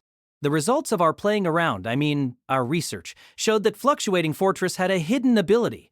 Its power was the ability to adjust its size, so anyone of any age, gender, or build could equip it. Should the armor be made too large or small, the person inside would shrink or grow to fit. Utilizing this feature was how he had been able to appear out of nowhere at the gathering of the White Blade. But regardless of how he had done it, I was just relieved that Ansem had saved us. Without turning back, Ansem held up his arms and gave me the thumbs up. I returned the gesture. Then the windowsill crumbled and I silently watched him fall to the ground. One drawback of Fluctuating Fortress was that while it changed someone's size, their weight remained unchanged. Oh, Ansem. After meeting with Franz, I dragged my body back to my room. When I opened the door, I was ambushed by the carpet. He had been charged and rapidly patted me as I passed under him like he was a curtain. Chris had been charging my relics for me while I was gone. She wasn't enthusiastic about it, but apparently, Lucia had entrusted her with relic duty before we left. Whatever the reason, I was extremely grateful. She asked me what Franz had wanted to tell me, so I explained it to her. Huh? How the hell did this come about, sir? That's what I want to know. What did you do, you human weakling? If I had to say, I don't think I did anything. When are you going to take this seriously, sir? I had briefly pulled away from the caravan to rescue the carpet, and this resulted in my team being placed at the Emperor's side. I know how it sounds coming from me, but I was 100% mystified. In fact, when Franz gave me the news, I accidentally said, "Huh, what are you talking about?" He got really angry, but I had done things that would cause any normal person to lose faith and fire me. I think it was okay for me to question their sanity. Maybe this was so any mistakes I made would be done in clear view of the Emperor. That way Franz could easily justify beheading me. But that would be using the Emperor's position for one's own benefit. And that was no good. No good at all. Disrespectful. I sure hope Franz wasn't doing that. I just want to go home already. I could barely believe that only 2 days had passed so far. I had agreed to this job on the condition that the Emperor's defense would primarily be handled by the knights. This wasn't what we had agreed on, but I also wasn't in any position to argue. So I was at my wit's end. Who knows what might happen if you stuck someone as unlucky as me with that cursed Emperor? Right, your relics are all charged. Sir, got any more? Oh, this too, if you would. I handed her 3 expended safety rings. Chris made a face when she saw them. Oh, sir. Sir. When did you even use those? I just let out a hollow laugh. After Franz was done talking to me, I accidentally bumped into my head as I left his room. I hit it 3 times, so I used 3 safety rings, sir. Now it's time for us to get serious. We need to bring our best to this. I'll be counting on you out there, Chris. Huh. Of goddamn course you will, sir. But let me be clear that I won't be working for your sake. I'm here because I can't disobey an order from Lapiser. Yeah, When I thought about it, Telm was here on the orders of the Abyssal Inferno and C3 had entrusted me with Sir Killigan. I realized that the only person really here of their own will was Kichachaka. Now I felt bad for picking him because he had a weird name. He seemed fairly powerful and struck me as someone I could rely on. That's right. I need to inform Telm and the others that we're being relegated to the Emperor's side. I was sure the compounding effects of my bad luck and the Emperor's curse would make the next day a terrible one. But my hands were tied. Resigned to my fate, I let out a yawn even though I wasn't sleepy. The hellish escort job had begun for real. The man had accepted a number of jobs in his life, but none had ever played out like this one had. Whatever was happening, it fell far beyond his comprehension. There had been the monster horde. There had been the corpses of the dragons, most likely dragons that had been summoned by the man's relic. Normally, either of those occurrences would have been far enough off course to warrant the operation being cancelled. However, these developments were working in the man's favor, far more than he ever could have hoped for. Up until now, the Imperial Guard had formed a tight ring around the Emperor. Under no circumstances had the man believed that such an important job would be entrusted to anyone else, and yet somehow they would be trading places with the Imperial Guard. The man had just been informed that he would be helping guard the Emperor. Even he couldn't stay calm under such bewildering circumstances. When he first heard the news, he struggled to believe his own ears. The Thousand Tricks' behavior was puzzling. He had abandoned his duty, gone off somewhere, and didn't even try to offer an excuse for himself. These were all things no hunter should do. The man had been certain they would be relieved of their duties. After all, they were outsiders, and now their leader had done something that would normally destroy their credibility. It wasn't like him, but the man had been just a bit relieved when that happened. He thought he'd be able to withdraw from this job. But the results had been the exact opposite of what he expected. Beneath his hood, the man furrowed his brow. Was the Thousand Tricks some sort of idiot? After watching him, the man never would have considered him a threat, if not for the rumors of supposed preter-human artifices. If they were going to be at the Emperor's side, then the man wouldn't even need any relics to assassinate the Emperor. Even if the ring around him was solid as stone, they couldn't defend against an attack from inside their ranks. Taking the Emperor's life and then fleeing wasn't beyond the man's capabilities. He was, after all, an expert with spells made for assassinations. The Thousand Tricks hadn't figured out the man's identity. As long as it stayed that way, he had a chance at killing the Emperor and making his escape before anyone realized what had happened. There was just one problem, Sir Killigan. That fellow was the only member of the team that was capable of melee combat and was shrouded in mystery. The man knew the names of just about every famous hunter, but he had never heard of a Sir Killigan version alpha. But that name was most likely just a pseudonym. The bigger problem was that they were strong enough to mow down frigid dragons with ease. After casting, there was a moment's delay before another spell could be cast. Even in that small gap, a skilled warrior could strike multiple times. The man knew the Emperor was wearing a safety ring, which meant it would take 2 strikes to kill him. One attack was doable, but getting off a second attack would be next to impossible so long as Sir Killigan was nearby. As the man considered the situation, there came a small knock at the door. It opened before the man could say anything. In came an old magus with perfect posture. His gray hair was slicked back, and in place of a magic staff, he wore magic bracelets on each wrist. It was Telmapoclis, the Counter Cascade. Water magic was often derided as being mundane, but he had mastered it to the highest degree. His skills with water magic were unmatched, even in the imperial capital. Some said he was even as powerful as the Abyssal Inferno. But he looked different than usual. He looked grave. Telm checked their environs before speaking in a low voice. Kecha, this is urgent. There's a possibility that the Thousand Tricks is a member of Fox. The man, Ketchakaka Monk, was entirely caught off guard by this statement. His eyes bulged. He felt like he had been struck by lightning. Heh. You find it surprising. I'm aware that what I'm saying sounds ridiculous, but I can find no other explanation for his odd behavior and the current circumstances. The look in Telm's eyes made it clear that he was completely serious. That fellow he brought, Sir Killigan, is most likely a fox as well. We should have noticed it earlier. It was so obvious we let it slip under our noses. There's nothing natural about someone who can charge into a horde of monsters while saying, "Kill, kill." Ketchachaka didn't know what to say. Remember, Grieving Souls, decimated serpent, the arch-rival of Fox. You understand what this means. That we need to change plans. There were a number of dangers that had become something like urban legends. There was the elusive feline phantom that managed to seem like it was everywhere and nowhere, the tyrant of the stars who attacked from beyond the edges of the sky, a realm where no creature could be ferried by wings, the secret society that struck at unsuspecting walkers, the man who spread bad luck just by existing. Another one of those legends was a roving treasure vault. It had no designated level because it was always on the move, rarely encountered, and those who did find it rarely came back alive. It was called Peregrine Lodge. Not only did it have powers akin to a god, it defied all common logic. If I seemed unfamiliar with the concept of vigilance, then it was because of my encounter with this treasure vault. Clearing this vault had been beyond our powers. Its master boasted tremendous might, and we were still new to hunting at the time. No, that doesn't matter. Even if we faced that vault with our current power, it would still be hopeless. That phantom, that amalgamation of mana material that manifested the roving vault, took the shape of a fox. Just as the sun was sinking beneath the horizon, we reached our stopping point for the day. Our first day at the Emperor's side had gone smoothly. There were no monsters, bandits, or dragons. Even Franz seemed relieved. We were graced with a day of nothingness, sir. Did we get a positive after adding 2 negatives? No, It's just that we had 2 abnormal days. Yesterday we had 10 times more monsters than guards, sir. Are Starlight allowed to accept escort quests? I'm going to hit you.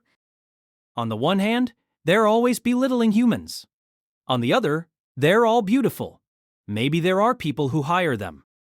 Franz dispatched a gopher on some minor duty, then turned towards us. Nothing happened today, and nothing was incited. We're not even halfway done. Complacency kills. It's when you feel safest that you're the most vulnerable. I already knew that. I sighed and looked around the town. It was small but developed. Even in Zibrudia, not every locale was necessarily a prosperous one. I wondered if someone deliberately chose a route that passed through the better-off areas. Then I began to wonder if someone could have used that pattern to deduce our route. Someone could figure out the caravan's path without even needing to use a spy. It was unusual for me, but I thought hard about this. But then I noticed something. I saw a sign with the town's name on it. The name seemed familiar, and eventually I realized where I knew it from. It belonged to a town famous among connoisseurs for its production of amuse nuts.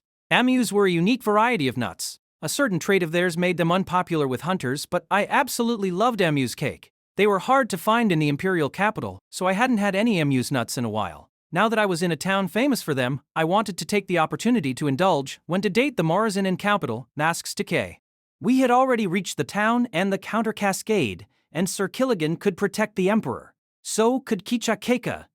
Chris, well, I decided to take her with me as my protection. Franz, is it okay if I step out for a bit? Is there something you need to do? Call it a little errand. I won't be gone long. Besides, Telem and Ketchachaka are here, and you can rely on them. I had plenty of spending money. Eva and Citri had made sure of that. Franz grimaced at me, but eventually he let out a sigh.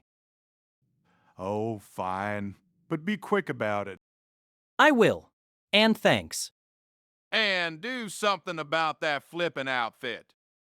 There's nothing I can do. Forgive me. Perfectly comfortable, I took Chris and stepped out into town. Ketchacheka watched him closely. With that very dour noble spirit, Chris was her name, at his side, the 1,000 Tricks headed off somewhere, still wearing that flippant outfit of his. Ketchacheka wanted to follow him, but tailing a level 8 hunter was beyond the abilities of most magi. Today, Ketchacheka had elected to not arrange any attacks. He felt it necessary to stop and observe the situation. The notion that the 1,000 Tricks was a fox seemed absurd at first, but this was no laughing matter. In fact, if he was a fox, then it would help explain his otherwise baffling behavior. Nine-tailed Shadow Fox, also known as Fox, was an organization built upon absolute secrecy.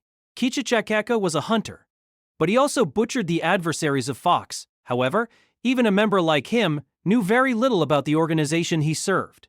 He didn't know where they were based, how big they were, what the other members got up to, and he certainly didn't know the faces of his superiors.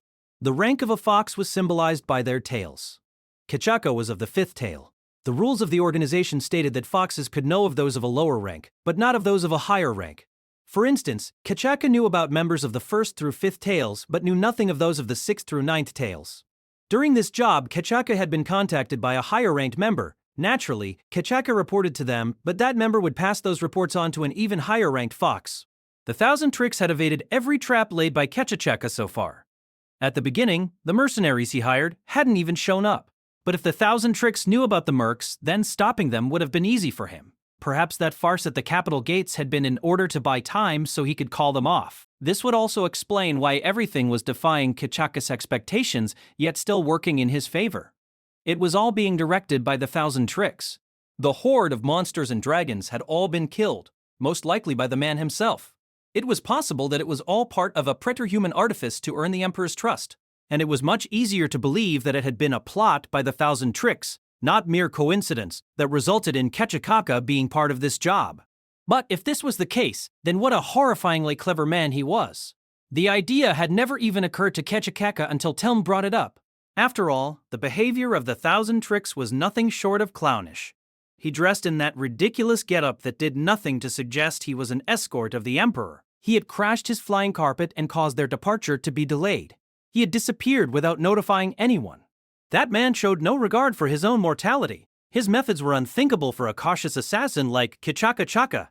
He wondered, were all the members of Fox's higher ranks like this? But Kichachaka was still racked with uncertainty.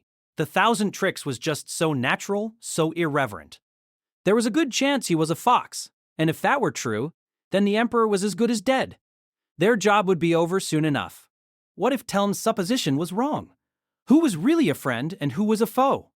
Telm suspected Sir Killigan was one of their own, but what about Chris? And the 1,000 tricks was an esteemed hunter. That was a valuable asset for a fox, if he really was one. Was throwing that reputation away by assassinating the Emperor really a smart idea? Kichaka stopped in his tracks, drawing the attention of the knights. Whatever the case, Telm said he would confirm the matter with the 1,000 tricks. They could wait until after that before they made their move. Kachacheka laughed as he entered the inn. So you just wanted to go shopping? No words can match my disappointment, sir. Hai, however, was pretty happy. I had what I wanted. Simone, Kreese, you'll just tire yourself out if you don't relax a bit. I regret my wariness. Sir, take this job seriously. Even after returning to the inn, Chris's anger remained in full force. Something about that put me at ease. I was older than her, but her Lucia-esque scolding made me feel like I was the younger one. Really, you shouldn't be on edge so much. The best hunters know when to relax, so they can fight with all their energy when they need to. And this is from someone who only relaxes. Let This Grieving Soul Retire by Tsukikage cast by Artale Studio. If you are interested in creating your own audiobooks, please check out our website at artale.ai. Now, enjoy the story. I bet she was so angry because she never ate anything sweet. I pulled out the large bag of Emu's nuts that I had just bought and tossed a few in my mouth. They were addictive. They had a faint but distinct sweetness, and even though they weren't roasted, they still had a strong aroma. They even had a nice crunchy texture. Enjoying the nuts, I was about to offer some to Chris, but then I stopped myself. Emu's nuts had a side effect. They hindered control of mana. Eating them would temporarily prevent someone from casting spells and charging relics. They didn't quite make it impossible. They just made it painful. It's why hunters never ate Emu's nuts. But that didn't matter to me, so I munched away. Irritated, Chris reached into the bag. At least share them, sir. Before I could stop her, she stuffed her cheeks. Her eyes went wide. You humans make decent snacks, sir. Well, maybe it's fine. I don't have any relics that need to be charged tonight. I gave in and handed the nuts to Chris. I was just worried she wouldn't leave any room for dinner. Not bad at all, sir. I think I recognize this taste, but where... Chris clutched her chest and bent down. Sweat flowed from her forehead and tears from her eyes. What did you feed me? My mana circulation?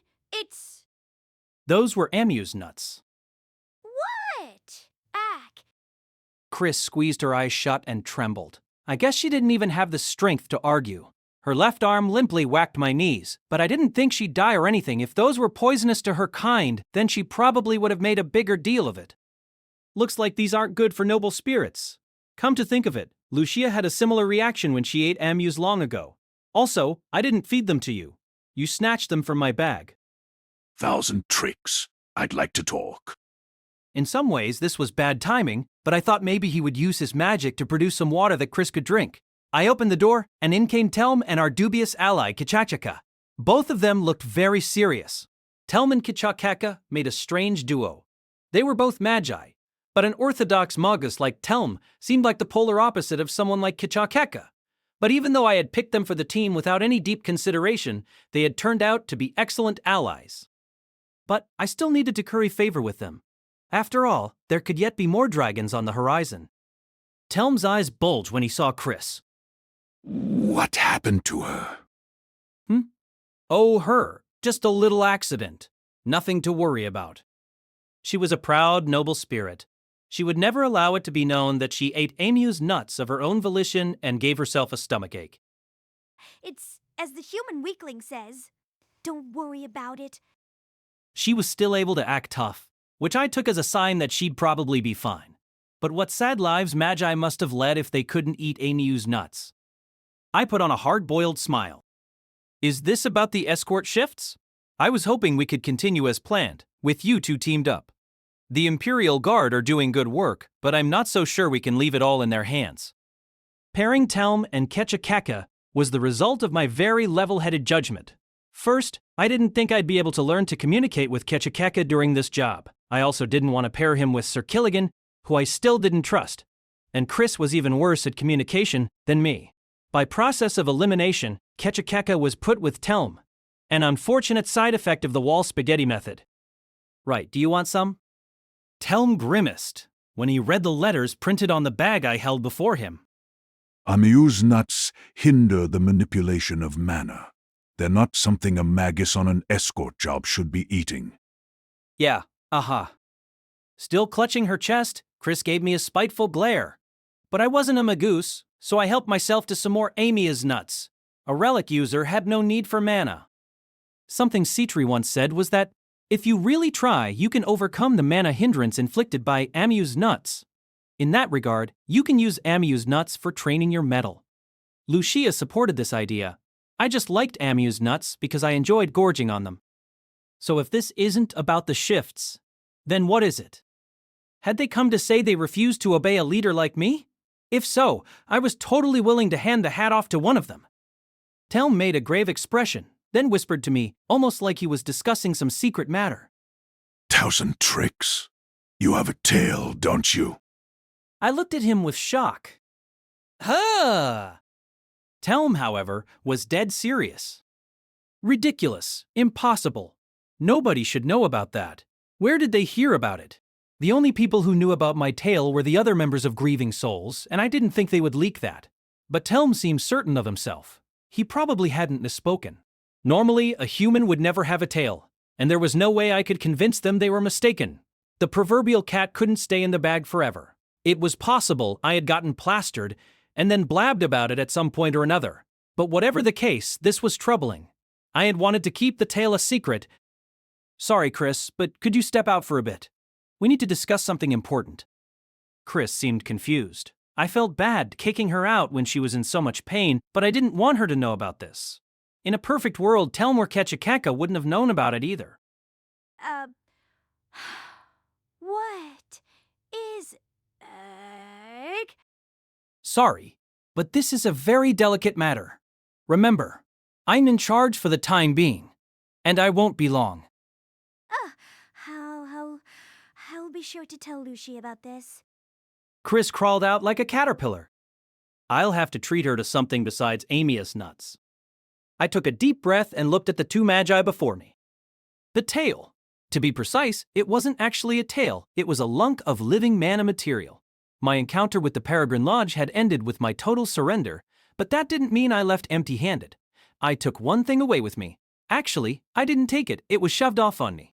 It was a tail, the 13th and final of the aberrant fox's tails. It was proof that I had entered and survived the Peregrine Lodge. Even though it had been years since it had been severed from that beast, it was no closer to dissipating than when I first obtained it. We referred to that tail as the Fox God's final tail. Ketchakaka had no doubts. The 1,000 Tricks was a fox. They had asked him about the presence of his tail, the sign used to recognize fellow members. It was rarely utilized, but if a fox believed they had met a higher-ranking member, they could use the sign to confirm their suspicions. Foxes, of course, already knew who was beneath them. After chasing Chris out, the 1,000 Tricks held his hands up in surrender. I don't know where you learned that, but, for my sake, I hope you won't go telling everyone about it. Did you think it would escape our notice? You were far too conspicuous. Telmapocles was a fearsome man. Through might and prudence, he had earned his level without a doubt. His magic was easily among some of the most impressive spellcasting Ketchakaka had ever witnessed. Even a first-rate shaman like him couldn't hope to match the counter-cascade. Telm focused the mana circulating through his body. He was preparing to strike. On the surface, he looked casual, but as a fellow Magus, Ketchakaka could sense his shifting mana and growing wrath. However, even though he was in danger, the 1,000 Tricks appeared even more relaxed than Telm. He almost looked like he didn't even understand what was happening. Darn. Did I do something conspicuous? You admit to being a fox. Huh? Fox? No, as you can see, I'm human. The 1,000 tricks had given the correct response to the signal. What a feat of theatrics it was. Even with all the proof laid out before him, Kechachaka still struggled to see this man as anything more than a benign civilian. He watched as a troubled smile formed on the man's lips. In a low voice, Telm continued his questioning. Which tail is yours? Huh? Oh, the 13th, I guess. Kechakaka's eyes threatened to bulge from their sockets. At last, Telm failed to keep his expression neutral. The highest rank in Fox was the 9th tail. There was no 13th. Kechakaka was stricken with confusion, but Telm pressed on. That's absurd. There are only 9 tails. Huh? Oh, more were grown, you see. They're a product of culminated power and all. Ah, I hadn't realized you didn't know that. If he was telling the truth, then they were astronomically outranked by this 20-year-old young man before them. He didn't seem to be lying, and they hadn't heard any news of the signal being leaked. Kechakaka had had his suspicions, but having them confirmed left him terrified. What sort of talent and genius was necessary to reach the top of Nine-Tailed Shadow Fox at such a young age? Climbing so high in the ranks of such a secretive organization must have been far more difficult than reaching level 8. Is Chris involved in this? No, it's got nothing to do with her. Well then, would you care to show us your tail? The counter cascade was of the 7th tail lower than the 1,000 tricks, but he said this without even flinching. The 1,000 tricks blinked, then gave a dopey laugh. Sorry, I can't show you right now. My little sister's holding on to it for me. His little sister? What a strange and incomprehensible exchange this has been. Tell us of your plan. I guess he was ready to move on from the tail. I was wondering if it had something to do with the fox Telm had attacked the other day. Whatever his reasons, I had learned that Telm also owned a tail, the 7th apparently. I decided not to pursue it though. If I had been given a tail, then there was nothing strange about someone else having one, and supposedly these tails were pretty useful for magi like him. But if Telm said there were only 9 tails, then he must have gotten his before we did. But that raised the question, just how old was this guy? I was pretty sure that aberrant fox said they had grown their 13th tail around 100 years ago. It hasn't changed from earlier. The divisions will stay the same and will follow Franz's orders. Can Sir Killigan be trusted? Telm looked serious. He hadn't been letting it show, but I guess Sir Killigan had been bothering him. That one? Sir Killigan's a suspicious one, all right, but it's fine. I'm in control. Now, where did that controller go? Well, I didn't need it. I figured Killigan would be fine on autonomous action mode if C-Tree trusted me with it. There's no need to worry. I don't think anything will be happening soon. If we have any problems, it'll be after we take to the sky. Very well. Now that I knew that a tail had been thrust onto him as well, I think I felt a bit closer to the old Magus. I began to think that maybe if I became friends with him, he might quell the grudge that Pyromaniac Lady had with me. But maybe that was wishful thinking. You showed me some extraordinary magic back there. I'll leave the fighting to you. You're probably even stronger than the Abyssal Inferno. Rose lacks subtlety, but we simply excel in different respects. And you're not half bad either, Kechachaka. I'll be counting on you out there. Those are hexes, right? Really let loose with those. Kechachaka nodded vigorously. It seemed he was a better fellow than his appearance suggested. I wished Liz and some of my other friends could be as cooperative as him. Don't worry, we're the best there is. A job like this should be no problem for us. Let's give 'em hell. I nodded then, getting carried away, threw my arms in the air. It had been nearly 5 years since I had taken up the perilous trade of treasure hunting. Overcoming a wide range of ordeals taught me that what a hunter needed the most were comrades, ones that you could rely on and put your faith in. After developing a deeper bond with Telm and Kechachaka, the next few days went so smoothly I had to wonder if someone somewhere was making a mistake. Maybe my negative luck really had added with the negative luck of the Emperor and resulted in a positive. Following our bonding, Abyssal Spaghetti, as I called us, operated flawlessly. If any monsters approached us, they were taken care of in an instant. From my perspective, our team was beyond reproach. I stuck near the carriage and pretended to be the last line of defense, and Abyssal Spaghetti was so efficient that we actually got away with it. Most deserving of praise was the magic of Kechacha. No, it was Telm, the counter cascade, Perhaps it was only normal for someone of his stature, but watching him up close made it clear to me just how exceptional he was. I could tell after having watched Lucia's varied and diverse spellcasting. It wasn't his strength that floored me, it was that. Compared to Lucia, he was quiet. Telm could cast spells almost instantly. I got the impression his bracelets helped with this, but it was still astounding. This was undeniably a useful talent and something to be lauded, but the more I witnessed it, the more it scared me. Not that he struck me as the sort to do such a thing, but he could have easily murdered the Emperor if he wanted to. Was there no sane person in all of Hidden Curse? He was overpowered, but, unlike the pyromaniac lady, he wasn't overwrought. We hadn't had any trouble keeping our schedule, and tomorrow we would reach the town where we would transfer to an airship. I headed to my inn room. The day had passed without me doing anything in particular, but I was still worn out. With nice accommodations and delicious food, I halfway felt like I was on vacation. But no matter how comfortable I was, I couldn't avoid fatigue, which was a basic fact of life. The worst was that because I didn't have the ever-reliable Citri with me, I had to personally answer any summons. I wanted to put Telm in charge of everything, but if I overworked him, then there was no telling what the Abyssal Inferno might have to say about it. I sighed, unlocked the door, and entered my room. I was one of those people who like to give their inn room an inspection before doing anything else.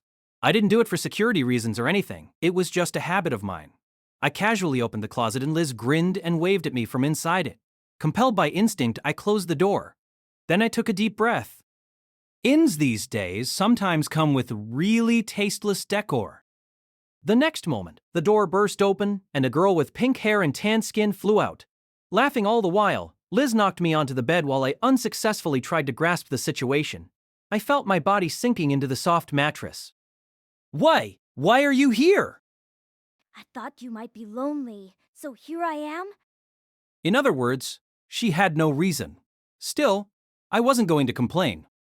I'm glad to see you, but you shouldn't be here. I hadn't made up for all my other failures so far, and Franz still didn't trust me. That situation probably would only get worse if someone found me with a friend that I had supposedly left behind. Don't get me wrong, I really was glad to see her. If she had come later in the night, I could have been available to her, but I still had things to do, and having Liz would only make things worse. Liz, however, didn't listen to me and just snuggled against me like a wolf who hadn't played with her master in a long time.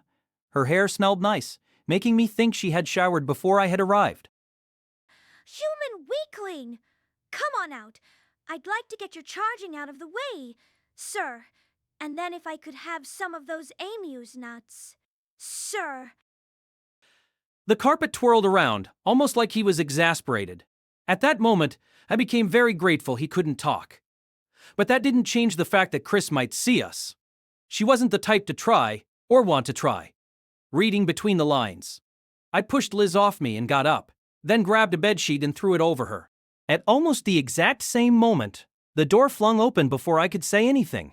Looking displeased, Chris took a step in, then saw me and the writhing bundle of bedsheets next to me. Her eyes bulged and she sputtered with confusion. Gee, got it. I'll leave it to you. Now, return to where you belong. Luckily, it seemed our brief contact had been enough to satisfy her to a degree. She nodded, and while still writhing in a manner, she headed to the window and unlocked it with her sheet-covered hands. Without saying anything to Chris, she jumped out the window and floated down. We were on the inn's 3rd floor, but that wasn't enough to hurt Liz. I closed the window and made sure to lock it tight. Taking a deep breath, I faced Chris again and saw her standing still as a statue. Sorry. You mentioned charging?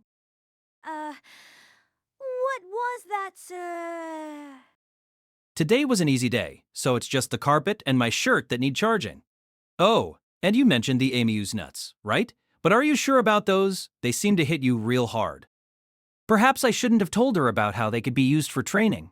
All hunters had a competitive streak somewhere in them. I grabbed the bag and helped myself to a few handfuls. Perhaps because I was panicking internally, I couldn't taste a thing.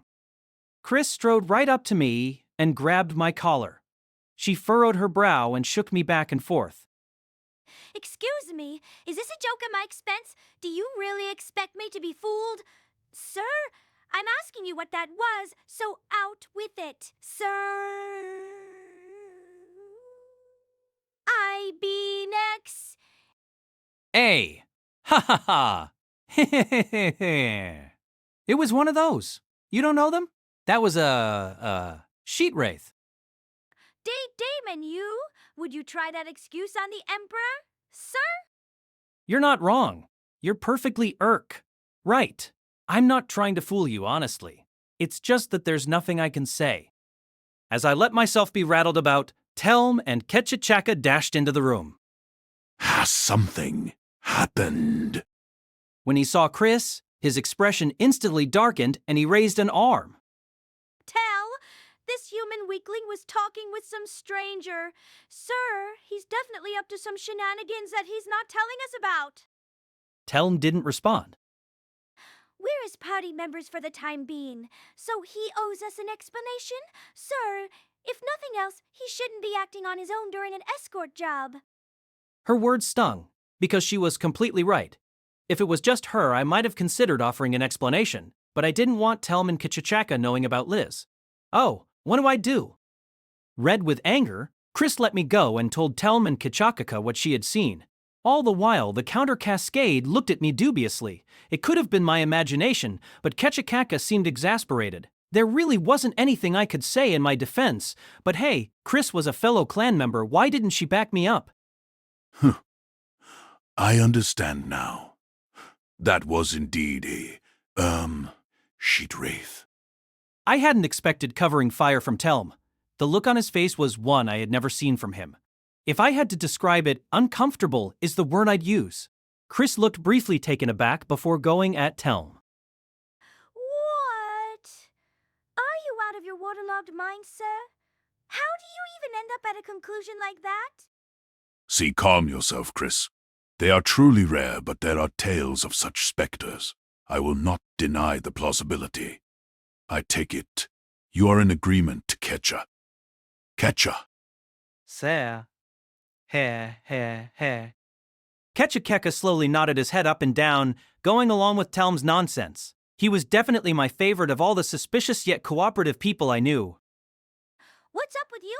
3. Am I being mocked? Do you really think a rare sheet wraith would appear in a luxury inn? If you do, then try telling Franz about it. Sir! W, we're not lying to you.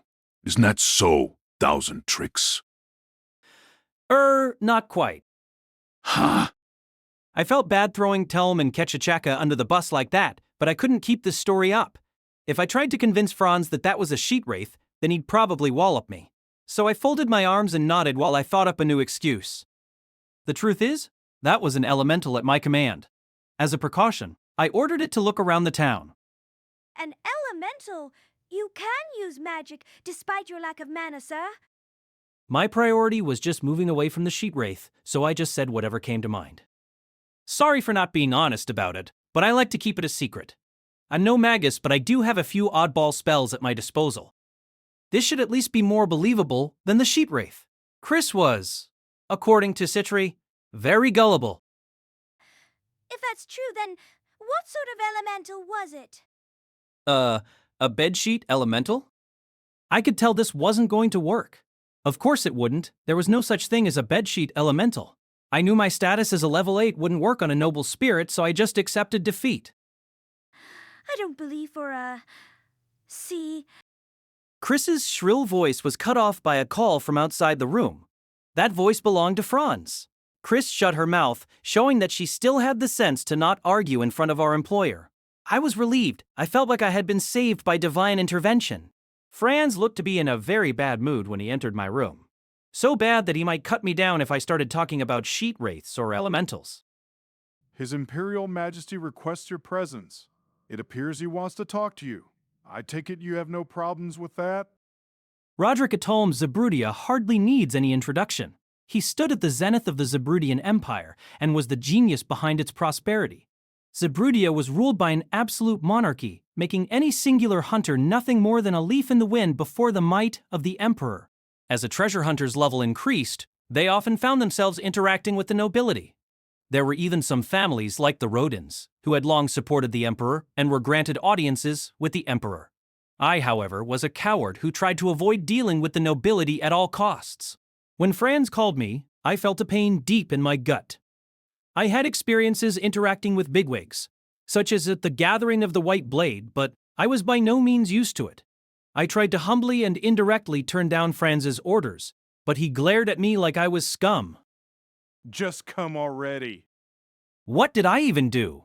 Oh, maybe he's mad because I haven't done anything. Man, these amuse nuts sure are tasty. Fine, but I'm taking my team with me. Is that okay? No. His Imperial Majesty only summoned you. I was supposed to do this alone? Did they want me to die? I didn't plan on screwing up or anything, but I didn't like the idea of having nobody to back me up if I made a faux pas. I stood my ground. No, I won't go without my team. You don't need to protect our feelings or anything. Now go, sir. No, that's not it. Chris was getting the wrong idea. I wasn't protecting their feelings. I wanted to make them miserable with me, and if anything related to our job came up, Telm was far more qualified to be making decisions. They can be trusted. Check if His Imperial Majesty is okay with this. Demands from a mere hunter? Franz grumbled as he stomped off. Any breaches of etiquette that I made would surely be overlooked if I was with Ketchikaka and Chris. There was clearly something up with the former, and the latter had no respect for the title of Emperor. Why can't you just cooperate? The only thing level 8 about you is your audaciousness, sir. She was the last person who should be lecturing me about cooperation, and my audaciousness was entirely average. I nodded and shrugged. Words were cheap, so I just said. That said, I believe in saying what I think is right, regardless of who I'm talking to, and that's all I did back there. A clan master needs to stick to what they believe in. Franz's irritation was clear as day. He was leading me, and my team, of course, to the Emperor's suite. Even among human nations, it takes someone magnanimous to lead an empire as large as Zabrudia. But let me be clear. If you say anything untoward, you'll pay the price. Shouldn't you say that to the weakling, not me? That was directed at both of you. I'm the only one who seems at all nervous. Do these guys realize it's the Emperor we're going to see? Did that somehow slip by them? I had my whole team, except Sir Killigan, at my side, but I still felt incredibly isolated. Maybe competent people like them weren't as easily intimidated. We bowed to the knights outside the door, then entered once we had permission. The Emperor was seated, looking solemn and proud, surrounded by stony-faced knights. He looked at us with a piercing gaze. His austere demeanor made him look as much a sovereign as any human could. I was sure that if I were to use my lauded groveling skills before him, it would make for a fine image. Next to the Emperor was someone with a strikingly different appearance. It was the Imperial Princess, who looked incredibly nervous. The Emperor looked at Franz, then at me, before nodding. Thank you, Franz, and welcome, valiant hunters. I thank you for accepting my quest. This was a kinder treatment than I had expected. It seemed we hadn't been called to receive a scolding. I corrected my posture, moving out of my pre-groveling position. I would like to take this chance to talk to you all. I wanted to talk on the first day of our trip, but the circumstances never permitted it. We hardly deserve such kindness, Your Imperial Majesty. But it's not like I particularly wanted to talk to you. I was trying to keep my words to a minimum, so Franz cleared his throat and spoke up. The situation may have subsided for the time being, but it's nonetheless hard to believe the number of monsters we've encountered on the highway. Today we encountered as many as 5 large hordes of monsters. We haven't spotted any foxes since the frigid dragon incident, but His Imperial Majesty is concerned that might be a sign of something greater on the horizon. Franz, what are you talking about? Sure, dragons were abnormal, but 5 attacks in a day was on the small side. And none of those hordes had more than 100 monsters, so they were medium or small hordes, not large. None of those monsters had been exceptionally strong, and the hordes had proven no trouble, so it was almost no different than encountering nothing at all. Of course, if I had been alone, I would have been dead in an instant. But Franz was a noble, so maybe he didn't know much of the real world? I was an adult, so I just smiled and said, I don't think this warrants concern. I wouldn't call this a sign of anything. Everything so far can be attributed to bad luck. And even if we see 10 times as many monsters tomorrow, I think we're equipped to deal with the threat. All the knights twitched when I said 10 times as many.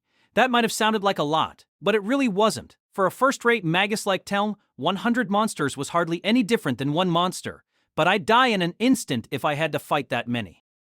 You're every bit as confident as the rumors suggested. I have my excellent party to thank for that. I glanced at those members. Telm was composed, Ketcha was his usual self, and Chris was silent, but just a bit exasperated. Needless to say, my party was the only thing about me that could be described as excellent. Surely it's more than that. Not much has reached my ears, but I have heard rumors. I understand your fight against the frigid dragons was hardly your first contribution to the Empire. Those really are rumors and nothing more. I haven't done a thing. Even though I was trying to refute his suggestions, there was a dull glimmer in the Emperor's eyes. It seemed he didn't believe me. To be fair, the truth was that on the official records, a portion of my friend's accomplishments appeared to be my own. For instance, I heard you recently turned all of Bandit's squad barrel into frogs. Is that true? Well, it's not a lie. I was useless during that. I hadn't even known why they were attacking until the whole affair was settled. That's hardly an enthusiastic response. Do you object to the rumors? Oh, how am I supposed to answer that? No. It's just that the spell also affected some hunters. That caused us a bit of trouble. What? Even hunters were affected. At some point, everyone had become engrossed in our conversation. Even the Emperor's daughter looked amazed. That's correct. Of course, we made sure they were returned to their original forms. That spell was crafted to be non-lethal. I was told Ruda and whoever else had been taken care of and nobody had been overlooked. If there had been, Earl Gladys probably would have heard about it. If nobody was complaining, then there probably wasn't anything wrong. The Emperor, meanwhile, roared with laughter like this tale was amusing or something. Wonderful. Absolutely wonderful. 1,000 tricks. You're as fascinating as the rumors led me to believe. What are people saying about me now? What a pain. Once the exaggerations start, they're hard to stop. The Emperor nodded, then threw me a curveball. I must admit, I've always wanted to witness those famous powers of yours. Show me how you manipulate magic to transform someone into a frog. Huh? No, hold on. That was Lucia's doing. Wait, do people think I did that? Chris was quite amused by my panicking. It's an absurd story, and I've never heard of a spell like that. But I'm sure that if you can command a bedsheet elemental, turning someone into a frog should be no problem, sir. Fascinating. Please, offer me a glimpse of the powers of a level 8. I heard Kichaka laughing. The delinquent carpet was clapping encouragingly. I was a man without allies. Why were they so certain I could cast that spell? I refused to believe they couldn't tell how low my mana material was. I had next to nothing. It had been some time since I had picked up anything heavier than a fork. Were they bullying me? Look at them. It's too late for me to tell them I can't do it, but I have to say it. I'm the master of excuses, and it's time to prove it. Turning people into frogs is inhumane. The previous situation didn't leave any alternate. I care not. Now do it. The spell can be undone, can it not? I needed a moment to think up something new.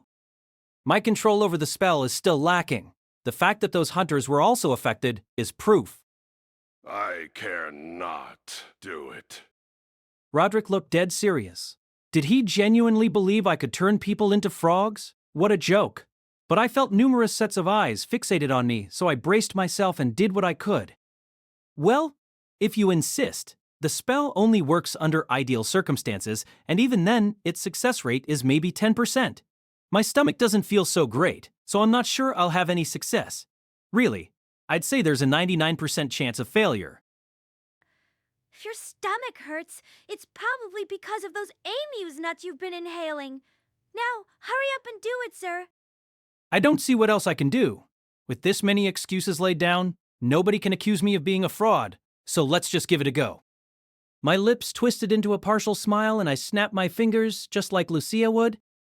Chris, become a frog. Not that that's going to do anything. I couldn't use magic. I was generally untalented, but magic was an area in which I was exceptionally untalented. Both my lack of mana and the magus in my hometown could testify to this. Nobody said anything. Not Franz, not the Emperor, not Chris. Preposterous.